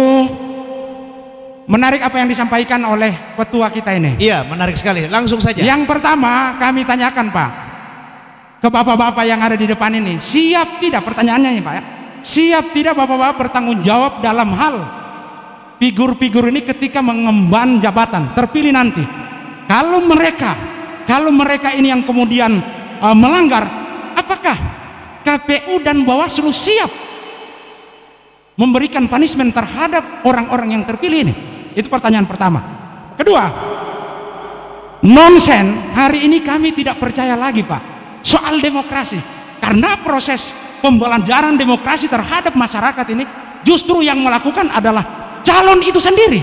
Calon itu sendiri, walaupun dipagari oleh aturan dan sistem oleh KPU dan Bawaslu. Terima kasih. Assalamualaikum warahmatullahi wabarakatuh. Mantap. Begitu bertanya. Ya. Nah, terakhir. Tiga. Saya silakan. pada prinsipnya langsung Pak, langsung. Menggarisbawahi bahwa pembicaraan ini, 5 pembicara ini pesimis bahwa pemilihan pemilu kada tahun ini pasti tidak sesuai realitas. 355 berbicara tadi, itu kesimpulan saya. KPU mengatakan keterbatasan regulasi. Bawaslu agak sulit membuktikan. Sehingga apalagi yang harus kita lakukan untuk mencapai itu? Saya kira itu untuk semua. Ya, cukup ya. Jadi yang terakhir itu sangat pesimis sekali. Silakan Bawaslu, saya kira Bawaslu lagi-lagi Bawaslu. Makasih. Pertanyaan dari tenang. Pertanyaan dari Pak Abdullah Karim, senior kita semua. Jika setelah tahapan pertama, kembali lagi ke tugas kewenangan kami mengawasi seluruh tahapan. Maka kalau kemudian ditemukan setelah 3-4 tahun dilantik dan seterusnya sampai dengan jangka waktu 5 tahun tentunya ada dugaan pelanggaran yang berkaitan dengan pemilihan umum, maka ada undang-undang lain, misalnya undang-undang pemerintahan daerah terkait dengan kedudukan misalnya kepala daerah, karena ada yang berkaitan dengan pembatasan moral dan seterusnya. Saya kira ada undang-undang lain yang mengatur. Kenapa kami tidak bisa melakukan penindakan? Karena tugas kami selesai sampai dengan PHPU. Ya.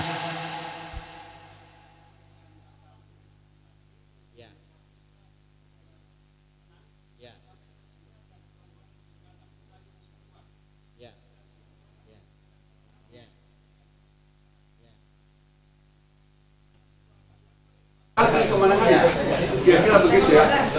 Makasih. Kalau itu masih dalam tahapan pemilihan umum, itu menjadi ranah pengawasan kami. Itu. Sekali lagi, mulai dari pemutahiran daftar pemilih sampai dengan sengketa di MK. Sengketa pun berkaitan dengan hasil itu adalah ranah dari MK. Maka kalau masih dalam tahapan pemilihan umum terjadi pelanggaran yang berkonsekuensi, misalnya kalau dia dalam ketentuan pembatalan terhadap calon, itu menjadi ranah pengawasan kami. Kami akan melakukan itu. Tapi kalau di luar tahapan pemilihan umum mungkin ada undang-undang lain yang mengaturnya. Saya kira itu. Kemudian berkaitan dengan kesiapan kami, jaminan kami adalah menyelenggarakan seluruh tahapan pemilu. KPU dan Bawaslu menyelenggarakan tahapan pemilu itu atau pilkada sesuai dengan ketentuan peraturan perundang-undangan. Itu jaminan kami. Dan itu silakan teman-teman mengawasi kami yang ada di penyelenggara pemilu. Saya kira itu. Soal hasil tidak bertanggung jawab. Tadi Pak Zulfikar bertanya, apakah bapak-bapak penyelenggara siap kalau ternyata pemimpin yang dihasilkan dari proses yang tidak bermartabat kemudian ternyata menyalahgunakan kewenangan dan seterusnya. Apakah teman-teman di penyelenggara siap bertanggung jawab? Karena kami bertanggung jawab terhadap penyelenggaraan tahapan. Tahapannya saja Pak Zul. Penyelenggaraan tahapan. Bukan hasil, bukan prosesnya.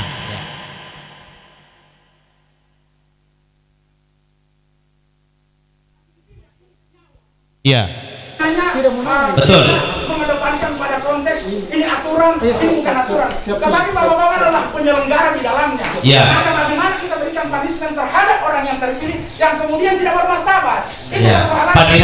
Punishment maksudnya punishment yang diharapkan Pak Zul ini diberi setelah mereka dilantik. Begitu maksudnya?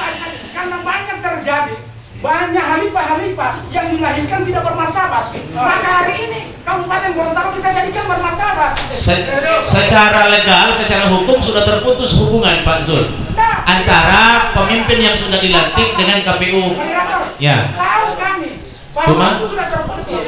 Tetapi paling tidak ada kolaborasi dengan pihak KPU. Untuk apa? Mendorong bahwa ini benar terjadi pelanggarannya. Maka berikan punishment orang yang terpilih. Sudah bisa ditangkap. Tapi pelanggarannya bentuknya apa? Pidana pilkada, pidana. Banyak hal, jangan Bapak menyampaikan pidana atau apa. Banyak hal. Contoh pemilihan kemarin. Pemilihan kemarin itu bagi-bagi duit. Bahkan ada rakyat dari satu kampung datang yang kemudian memintakan ini kan penyelenggaraan yang tidak bermartabat. Ya. Kan seperti itu. Silakan Pak. Ya. Sudah bisa ditangkap ya. Silakan. Jangan sudah saya tangkap. Tetapi kami minta realitas yang ada di Kabupaten Gorontalo. Jadi tepuk tangan buat Pak Haji Zulfikar. Sekali lagi, kewajiban kami adalah penegakan. Dengar jawabannya. Dengar jawabannya. Sekali lagi, kewajiban kami menegakkan aturan kepemiluan. Begitu. Aturan kepemiluan. Kalau berkaitan dengan money politik selama tahapan, sampaikan ke kami bahwa kami akan menjamin, kami ini integritasnya kami bisa jamin pada proses-proses penegakan hukum kepemiluan. Masih dalam tahapan. Selama tahapan pemilu. Oke. Begitu. Tentunya kalau ada putusan hukum pada saat tahapan, di kemudian hari dijadikan kemudian bukti bahwa pada saat pemilu ada pasangan calon yang menggunakan uang dalam proses pemilihan yang dibuktikan dengan putusan pengadilan yang mengikat selama tahapan, tentunya kan putusan pengadilan berawal dari proses di Bawaslu. Maka kemudian ada pasangan yang dihasilkan menang kemudian dengan cara-cara ini, sekali lagi wewenang kami adalah putus di selesai perselisihan hasil pemilihan umum di Mahkamah Konstitusi. Saya kira itu menjawab sudah ya. Terima kasih Pak Ketua Bawaslu. Masih ada satu pertanyaan, bukan pertanyaan sebetulnya dari Pak Hida tadi soal pesimisme. Beliau menjadi pesimis karena rata-rata kelima-lima narasumber ini menyampaikan jauh kita bisa memperoleh pemilihan yang bermartabat di tahun 2020 ini. Pak Umar Karim mau jawab seperti apa itu Pak? Pesimisme dari Pak Hida tadi. Silakan. Ya. Soalnya Pak Umar juga yang mendahulukan tadi itu pesimisme tadi. Ada idiom yang bagus, rule by the people. Kedaulatan itu di tangan rakyat. Proses mewujudkan kedaulatan rakyat itu adalah melalui demokrasi. Tapi demokrasi itu sebenarnya tidak bicara benar salah. Demokrasi itu bicara banyak dan sedikit, Bapak. Sehingga jika kita bicara dalam konteks kebenaran, lalu kemudian kaitannya dengan demokrasi, lagi-lagi itu adalah utopia. Tadi saya sungguh tertarik bahwa harus bukan saja pilkadanya, bukan saja prosesnya beradab, bermartabat, tapi personalia yang lahir dari proses itu juga harus bermartabat. Ini cukup menarik gagasan, cukup menarik. Bermartabat jika kita seret ke personalia berarti dalam bahasa sederhananya mungkin moral yang dimaksud, ya, kapasitas mungkin yang dimaksud. Saudara-saudara sekalian, dari sisi administrasi, saya coba komentar ini dengan KPU. Sebenarnya dari sisi administrasi seorang calon, bakal calon ketika dinyatakan sebagai calon, maka dia memenuhi unsur martabat tadi. Kenapa? Karena ada surat pernyataan pertama, surat pernyataan yang harus dia tanda tangani, percaya kepada Tuhan Yang Maha Esa. Orang yang percaya kepada Tuhan Yang Maha Esa itu adalah orang bermartabat. Lalu kemudian ada surat pernyataan menyebutkan bahwa setia kepada Pancasila. Orang Pancasilais tentu orang yang bermoral. Tidak mungkin orang Pancasilais tidak bermoral. Ini administrasinya. Sebenarnya itu adalah sebuah kebijakan yang dibuat oleh negara yang dalam proses mencari pemimpin itu benar-benar yang lahir adalah pemimpin bermartabat. Tapi lagi-lagi itu hanya bicara administratif. Tadi Pak Herman bilang bila tidak itu diatur dengan Perda misalnya. Soal DPR pasti punya political will untuk itu. Tapi pertanyaan apakah itu menjadi rujukan KPU? Itu juga menjadi menarik. Berikut Pak Ajis sebagai moderator juga hadirin. Sebenarnya pesimistis ini atau rasa tidak percaya lagi terhadap situasi yang ada adalah sudah mengakumulasi sejak dulu. Bahkan ada ahli Ajumardi Ajwar pernah itu ya namanya ya? Azumardi Azra. Ya, Ajumardi Azra, mantan rektor UIN, ya. Katanya begini, fenomena ini melahirkan political fatigue. Apa itu? Kelelahan. Sebenarnya kita udah lelah, kita udah capek. Semua rumusan undang-undang kita sudah buat, aturan kita sudah buat begitu banyak, tapi kemudian tidak mampu menyelesaikan. Mohon maaf, ini teori, mohon maaf. ada teori dari Lawrence bahwa untuk menegakkan hukum itu harus memenuhi 3 aspek. Pertama adalah, coba saya bacakan, pertama adalah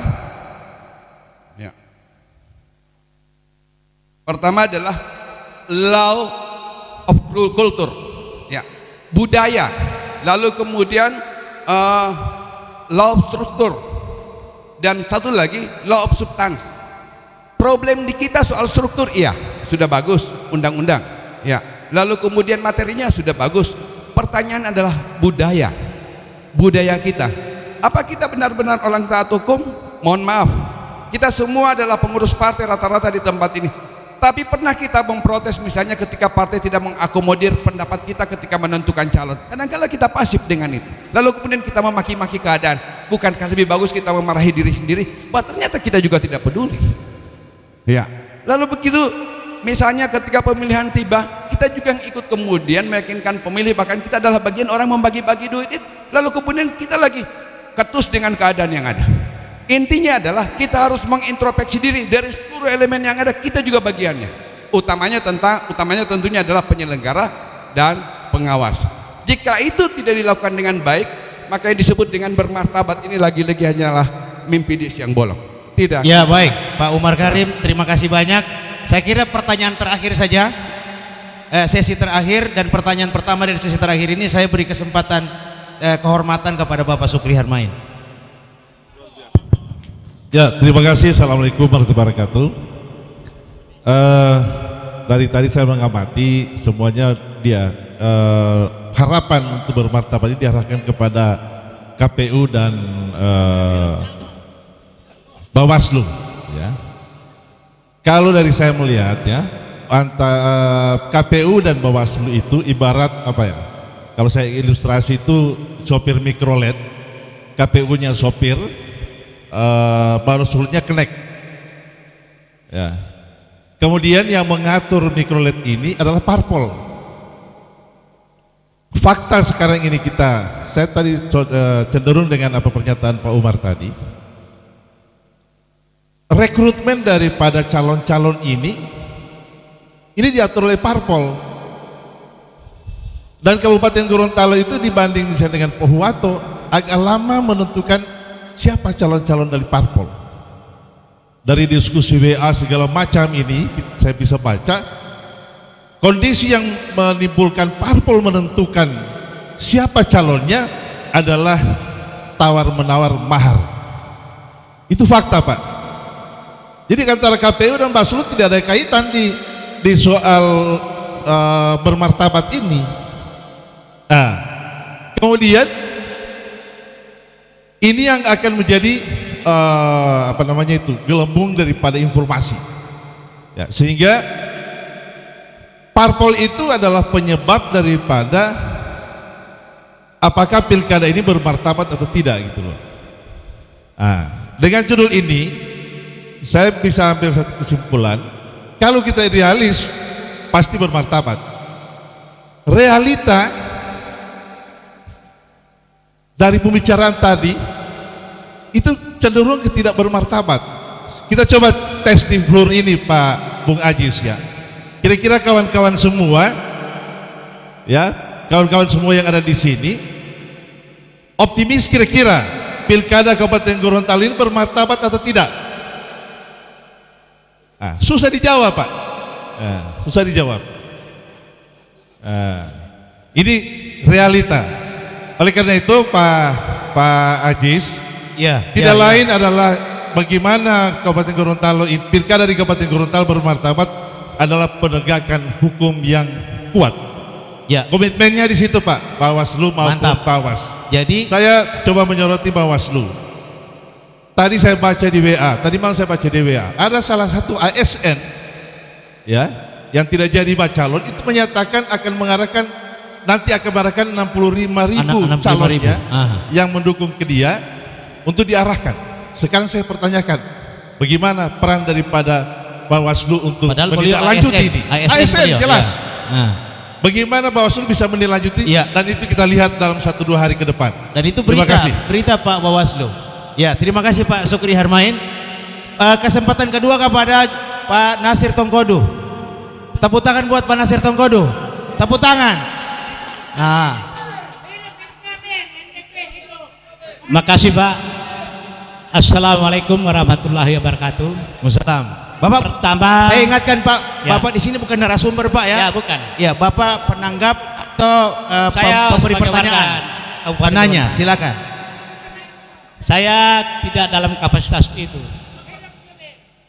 Cuma tadi kemarin saya dapat undangan bahwa di sini ada. Pertama saya ingin mengapresiasi saja AMD. Karena ini adalah sebuah wadah edukasi kepada masyarakat. Sudah tahu itu Pak, silakan Pak langsung. Bagi saya penyelenggaraan pilkada ini saya sangat optimis bermartabat. Sangat optimis. Optimisme itu mekanismenya pada doa dan ikhtiar. Sehingga lahirnya optimisme kita. Kalau seorang optimisnya tidak punya ikhtiar dan doa, itu sekularisme namanya. Sekularisme. Iya. Orang yang tidak memiliki paham agama. Jadi yang tidak optimis sekuler, begitu ya? Awalnya itu Pak. Sepasti orientalis orang-orang ya. Itu.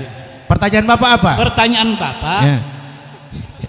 Saya bertanya kepada teman-teman ini, saya kira jaminan daripada penyelenggara khususnya ini, baik PKPU maupun Bawaslu, karena ini adalah lembaga yang diberi mandat oleh negara, menyelenggarakan secara jernih dan sehat. Pertanyaannya apa Pak? Pertanyaannya kesanggupan kedua Pak ini untuk mengawasi secara mendetail. Sanggup atau tidak? Sanggup atau tidak? Apakah Anda sanggup atau tidak, wahai para penyelenggara? Kira-kira begitu ya? Makasih. Tapi terima saya kasih. Optimisme. Saya optimisme. Bapak optimis mereka sanggup? Ya. Tapi kenapa Bapak masih bertanya? Kan ditanyakan kepada mereka, apakah mereka sejalan dengan pikiran saya? Oh, coba apakah sejalan pemikiran itu dengan beliau? Terima kasih. Terima kasih banyak. Dan saya kira paling akhir Pak Adnan Entengo. Saya kira paling akhir Pak Adnan Entengo. Moderator, Assalamualaikum warahmatullahi wabarakatuh. Semua yang saya hormati tempat ini. Assalamualaikum warahmatullahi. Yang pertama pertanyaan saya kepada KPU dan Bawaslu, sejauh mana menghadapi Pilkada Kabupaten Gorontalo terhadap hasil evaluasi pada pilkada-pilkada sebelumnya. Tentunya Bapak-bapak sekalian, kalau tidak salah kami parpol ini diundang setiap acara mengakhiri event pilkada itu ada evaluasi. Tentunya di sini ketika memori diserahkan kepada Bapak sekalian, itu ada penyampaian hasil evaluasi. Hasil evaluasinya ya? Hasil evaluasi untuk diterapkan pada pilkada ke depan yang bermartabat tadi. Inti saja. Jadi kedua penyelenggara ini, Bawaslu dan KPU. Makasih Pak Adnan. Assalamualaikum warahmatullahi wabarakatuh. Bapak Ibu sekalian para peserta, waktu tinggal 20 menit jam 12. Sesuai dengan kesepakatan dengan Mbak Kiki, 2 jam mengudara dari jam 10 pagi sampai jam 12. Saya kira ini sesi terakhir dan masih ada 15-20 menit pertanyaan ketiga yang terakhir tadi itu akan dijawab oleh para narasumber. Kami persilakan lagi-lagi Bawaslu ini ya. Ya silakan Bawaslu. Terima kasih dari Pak Sukri, saya langsung saja. Adapun saya setuju penegakan hukum menjadi instrumen utama dalam menciptakan pilkada sesuai tema kita ini. Yang kedua berkaitan dengan isu yang berkembang di WA, memang ini menjadi jalan kami untuk melakukan pengujian secara formil dan material Pak. Begitu. Kenapa? Karena khusus dengan oknum ASN ini memang sudah kita proses 2 kali sebelumnya yang kita sudah sampaikan ke Komisi ASN. Untuk satu perkara kami update kembali, sudah direkomendasikan ke PPK. Jadi untuk yang ketiga ini dugaan pelanggarannya kita akan uji lagi secara formil dan material karena itu berkaitan dengan penanganan dugaan pelanggaran pemilihan terhadap peraturan perundangan lainnya yang berkaitan dengan netralitas ASN. Selanjutnya, kalau kesiapan yang dipertanyakan Pak Nasir Tongkodu, bagi kami komitmen kami yaitu menyelenggarakan seluruh tahapan baik dari teknis maupun pengawasan. Kami sudah diamanahi dengan jabatan, sudah diamanahi dengan anggaran, bukan pada proses bagi saya, bukan pada proses pertanggungjawaban secara administratif. Kalau pertanggungjawaban secara administratif saya kira semua bisa melaksanakannya, bahwa ada SPJ-nya melaksanakan kegiatan, melakukan kegiatan sosialisasi. Tapi bagaimana melaksanakan tahapan ini secara substansial dari segi penegakan hukum secara komprehensif. Kemudian dari Pak Adnan tentang evaluasi kami dari penyelenggara pemilu khususnya Bawaslu, kami ini memang sudah menyusun buku kinerja yang sudah kami sampaikan ke beberapa pihak. Berkaitan dengan evaluasi, kami sudah lakukan evaluasi khususnya berkaitan dengan pileg. Memang secara umum bahwa kami merupakan satu-satunya daerah yang tidak ada sengketa di MK. Ini berkaitan dengan hasil. Artinya proses yang kami sudah lakukan ini, kami beranggapan bahwa kami sudah melakukan semua sesuai ketentuan. Kalaupun ada anggapan-anggapan bahwa kami tidak netral dan seterusnya, bagi kami itu menjadi koreksi bagi kami untuk kemudian melaksanakan tahapan pilkada ini sesuai dengan ketentuan peraturan. Hasil evaluasinya disampaikan ke parpol atau tidak, Pak? Hasil evaluasinya disampaikan kembali ke parpol? Idealnya disampaikan, nanti akan kami sampaikan. Jumlah buku ada kurang lebih 200 eksemplar, mohon izin, dan kami sampaikan ke desa-desa, dan insya Allah kami akan sampaikan ke parpol. Iya, makasih. Dan sekarang ke KPU, bagaimana, optimis atau tidak ini? Kita bermartabat atau justru? Silakan. Ya, terima kasih. Kalau ditanya optimis atau tidak, tentu kami optimis. Dari sisi melaksanakan tahapan secara teknis, kami optimis ini bisa, pemilu ini bisa berjalan dengan baik dan bermartabat. Tetapi tadi ada yang menarik catatan Pak Umar Karim, demokrasi kita ini masih demokrasi yang kuantitatif dan administratif. Itu problem dari sisi regulasi. Tidak ada alat untuk menguji orang ini benar-benar bertakwa kepada Tuhan yang Maha Esa atau tidak. Kita tidak diberi ruang itu untuk menguji. Publik juga tidak diberi ruang. Hanya sebatas surat pernyataan. Sehingga memang ini harus menjadi PR semua untuk didorong. Sama dengan Pak Herman bilang tadi, ya kalau kearifan lokal untuk menjaring calon pemimpin itu bisa diperjuangkan, maka akan teruji itu yang disebut bertakwa kepada Tuhan yang Maha Esa atau taat kepada Pancasila dan Undang-Undang Dasar 1945. Terakhir, pertanyaan dari Pak Adnan, sesepuh Pak Abdullah Karim. Saya ingin menanggap sedikit. Memang ada ketentuan yang diatur di undang-undang bahwa bakal pasangan calon penetapannya akan dianulir atau tidak akan ditetapkan jika terbukti dalam proses penentuan bakal calon itu ada proses transaksional di situ yang diberikan kepada partai politik pengusung. Di pasal 88 sudah diatur seperti itu. Tetapi sekali lagi bukan hendak membela kami atau teman-teman di Bawaslu. Ruang untuk mengawasi, termasuk ruang bagi KPU untuk mengoreksi itu, apakah proses rekrutmen bakal calon pemimpin itu dilakukan secara demokratis sesuai dengan undang-undang itu, tidak diberikan secara teknis kepada kami juga pengawasannya kepada teman-teman Bawaslu. Hanya baru sebatas norma yang ada dalam undang-undang. Seandainya itu dibuka, tentu publik bisa menilai secara luas apakah proses sehingga keluarnya surat persetujuan itu dilakukan secara demokratis tanpa ada transaksi di dalamnya. Itu yang problem kita, Pak. Sehingga saya kira kami dan Bawaslu dalam proses itu ya kelihatan memang kadang-kadang hubungan kami bersitegang dalam hubungan. Tetapi semata-mata itu karena ya perbedaan pendapat kita soal menjalankan teknis. Di pengawasannya seperti ini mestinya, pada teknisnya berbeda. Nah, tentu di hal-hal seperti itu kami sering berbeda dan itu hal yang biasa. Terima kasih Pak Ketua KPU. Dan masih soal optimisme, Pak Dr. Salahuddin, apa closing statement Anda tentang rekan Anda di samping kanan Anda ini kelihatan pesimis. Kita bisa bermartabat atau tidak sih sebetulnya Pak Dokter? Silakan. Baik. Sebenarnya masalahnya bukan soal pesimis optimis, tapi memang judulnya terlalu ideal sehingga capaiannya juga memerlukan analisis yang tajam. Jadi judul yang diambil ini memang judul yang sangat ideal ya, itu satu. Yang kedua, Bapak Ibu sekalian, pilkada ini dari periode ke periode itu selalu dibenahi aturan hukumnya. sampai terakhir Undang-Undang Nomor 10 Tahun 2016. Kenapa tadi saya mencoba memantik sedikit soal petahana? Petahana itu selalu dicurigai melakukan pelanggaran yang berat.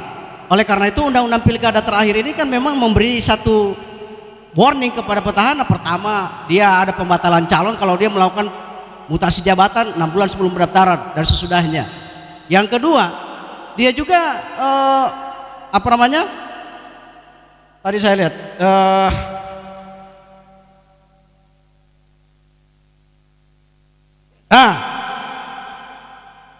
pasal 72 itu asal usulnya adalah karena petahana yang melakukan mutasi itu dalam rangka intervensi. Tapi bukan berarti yang bukan petahana tidak melakukan pelanggaran.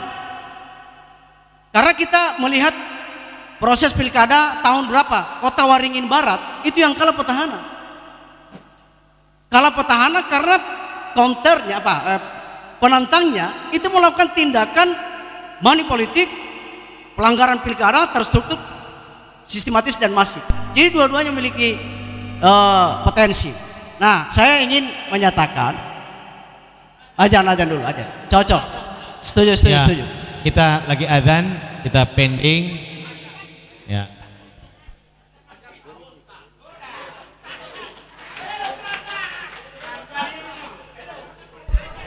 Para mitra Poliama dimanapun Anda berada dan juga pemirsa Kindali TV, saat ini masih berlangsung dialog publik pilkada dengan tema pilkada bermartabat antara idealitas dan juga realitas Kabupaten Gorontalo, dan dengan narasumber yang tentunya sudah kita dengarkan bersama, masing-masing sudah memaparkan apa yang berkaitan dengan tema pada dialog di hari ini, yakni dengan tema Pilkada Kabupaten Gorontalo bermartabat antara idealitas dan realitas. Dan saat ini masih sementara break sejenak karena memang saat ini kita sementara mendengarkan kumandang azan zuhur untuk wilayah Gorontalo dan sekitarnya. Dialog ini tentunya sangat menarik sekali, tentunya dengan beberapa harapan-harapan dari berbagai kalangan ataupun berbagai pihak yang hadir pada dialog di siang hari ini, yang tentunya sudah berlangsung sejak tadi pagi. Dan tentunya juga para mitra Poliama, pertanyaan, harapan, saran, kritikan ke depan nanti seperti apa, nantinya calon-calon yang akan mendaftarkan, putra-putri terbaik Kabupaten Gorontalo yang nantinya akan mendaftarkan diri pada pemilu ataupun pemilihan kepala daerah, pemilihan bupati dan wakil bupati Kabupaten Gorontalo di Desember nanti untuk tahun ini. Dan tentunya peserta dialog publik pada hari ini ada terlihat anggota DPRD Provinsi Gorontalo tadi yang telah memberikan pertanyaan, saran-saran juga. Bapak Adnan Entengo dari Partai PKS dan juga beberapa anggota dewan lainnya dari anggota dan pengurus partai juga hadir terlibat dalam dialog publik yang digagas oleh AMMPD, Aliansi Masyarakat dan Mahasiswa Peduli Daerah Provinsi Gorontalo.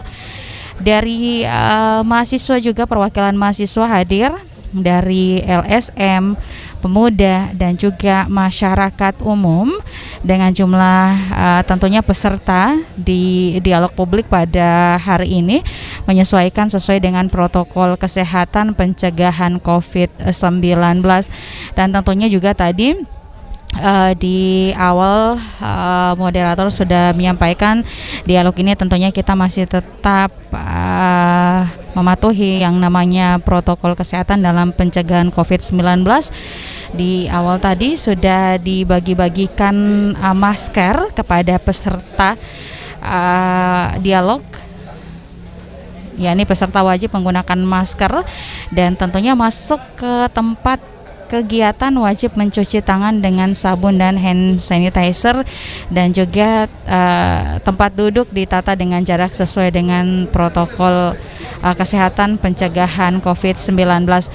Adapun maksud dan tujuan kegiatan dimaksud ini adalah sebagai bentuk kepedulian dan juga wujud partisipasi publik yang bertujuan untuk mendorong terwujudnya pemilihan kepala daerah Kabupaten Gorontalo tahun 2021 yang transparan, akuntabel, dan juga demokratis sesuai dengan apa yang menjadi harapan dari para penanya tadi, yang ini merupakan perwakilan sebagian dari LSM, dari Dewan Adat, juga dari ASN juga tadi sempat terlihat ada yang bertanya dan juga memberikan masukan, saran, serta kritikan, dan insya Allah ini membangun untuk Kabupaten Gorontalo ke depan pada pemilihan kepala daerah, dalam hal ini Bupati dan juga Wakil Bupati Kabupaten Gorontalo tahun 2021.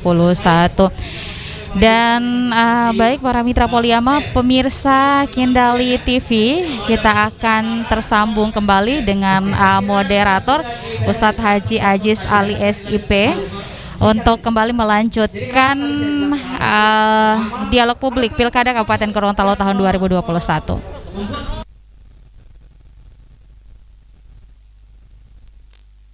Karena itu memang pada pilkada-pilkada sebelumnya itu terjadi pelanggaran, maka disempurnakan pada undang-undang pilkada yang terbaru. Itu upaya untuk menyempurnakan aturan hukum ini, karena untuk mengukur suatu proses demokrasi itu dalam arti memenuhi norma-norma, ya mesti ukur dari aturan hukumnya. Nah, yang terakhir saya ingin katakan, ilustrasinya begini. Kalau KPU itu panitia sepak bola, wasitnya adalah Bawaslu. Dia bisa kasih keluar kartu kuning, dia bisa kasih keluar kartu merah. Itu wasit.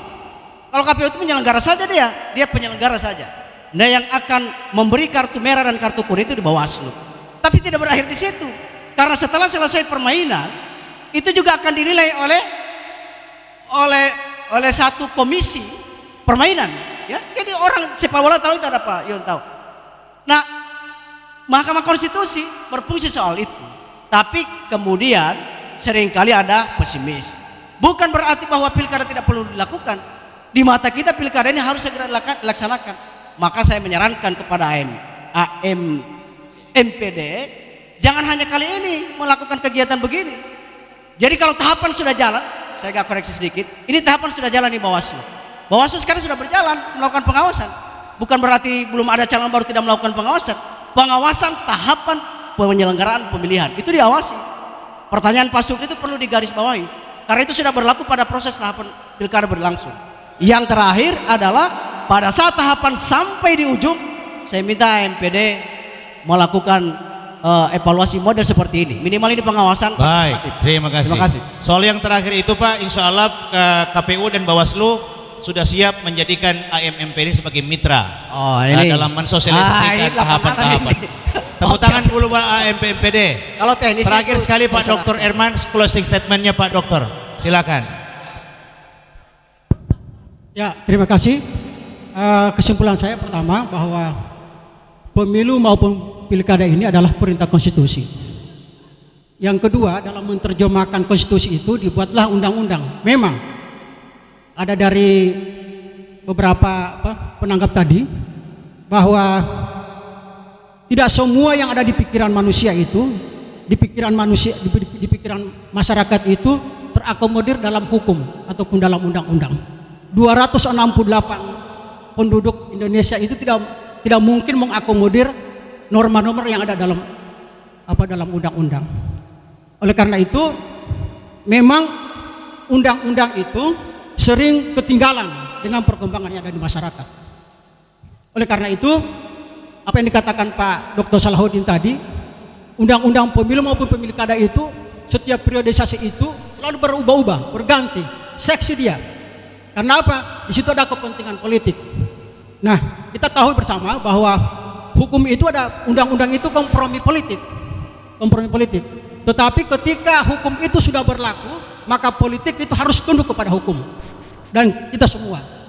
Nah, oleh karena itu ada dulu pendapat filosofi ya, kalau kita sepakat dalam konteks penegakan hukum ya, meskipun undang-undang itu tidak sempurna, tetapi penyelenggara pemilu, apakah itu Bawaslu, KPU, dia punya integritas, insya Allah menghasilkan keputusan yang adil. Sebaliknya, ya, meskipun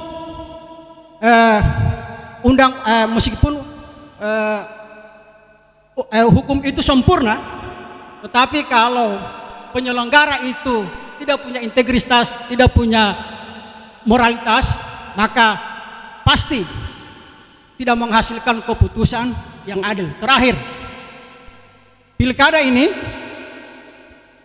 mau tidak mau punya potensi sengketa. Apakah itu sengketa administrasi maupun sengketa maupun pelanggaran pidana. Nah, apa yang dikatakan Pak Dokter tadi, Pak Salahuddin, KPU dan Bawaslu itu hanya sebagai penyelenggara teknis, tetapi yang menentukan akhir itu adalah di masyarakat. Apakah teman-teman apapun pemilih itu atau masyarakat itu bisa memilih sesuai dengan martabatnya juga, ya, bukan karena politik uang ataupun karena pengaruh tertentu? Saya kira itu serahkan kepada masyarakat. Nah, ilustrasinya, KPU maupun Bawaslu itu hanya sebagai operator. Kalau tidak ada kendaraan, mereka cuma supir aja. Ada masyarakat penumpang di dalam, tapi mereka menuju ke. Tetapi yang menentukan arah itu adalah masyarakat. Saya kira ini dari saya. Terima kasih. Wassalamualaikum warahmatullahi wabarakatuh. Pak Dr. Herman, teman-teman sekalian, kita sudah berada di ujung diskusi kita. Persis 2 jam acara live oleh Poliama ini berlangsung. Terima kasih atas partisipasi semuanya, para orang tua, para sesepuh yang telah hadir, wabil khusus para narasumber dan pemilik warung kopi. Terima kasih sekali lagi. Mudah-mudahan ini bukan diskusi yang pertama dan terakhir. Ini diskusi yang pertama dan insya Allah akan berlanjut pada diskusi-diskusi selanjutnya. Terima kasih. Wallahu muafiq ila aqwamit thoriq, wabillahi taufiq wal hidayah. Assalamualaikum warahmatullahi wabarakatuh. Kami serahkan kembali kepada panitia AMMPD Pak Rahmat Mamonto. Silakan dihandle. Baik, para mitra Poliama dimanapun Anda berada, pemirsa. Yang paling terakhir saya ucapkan para mitra Poliama dimanapun Anda berada dan juga pemirsa Kindali TV serta netizen media Sulut Go Gorontalo, demikian telah kita ikuti bersama jalannya dialog publik Pilkada Kabupaten Gorontalo tahun 2021.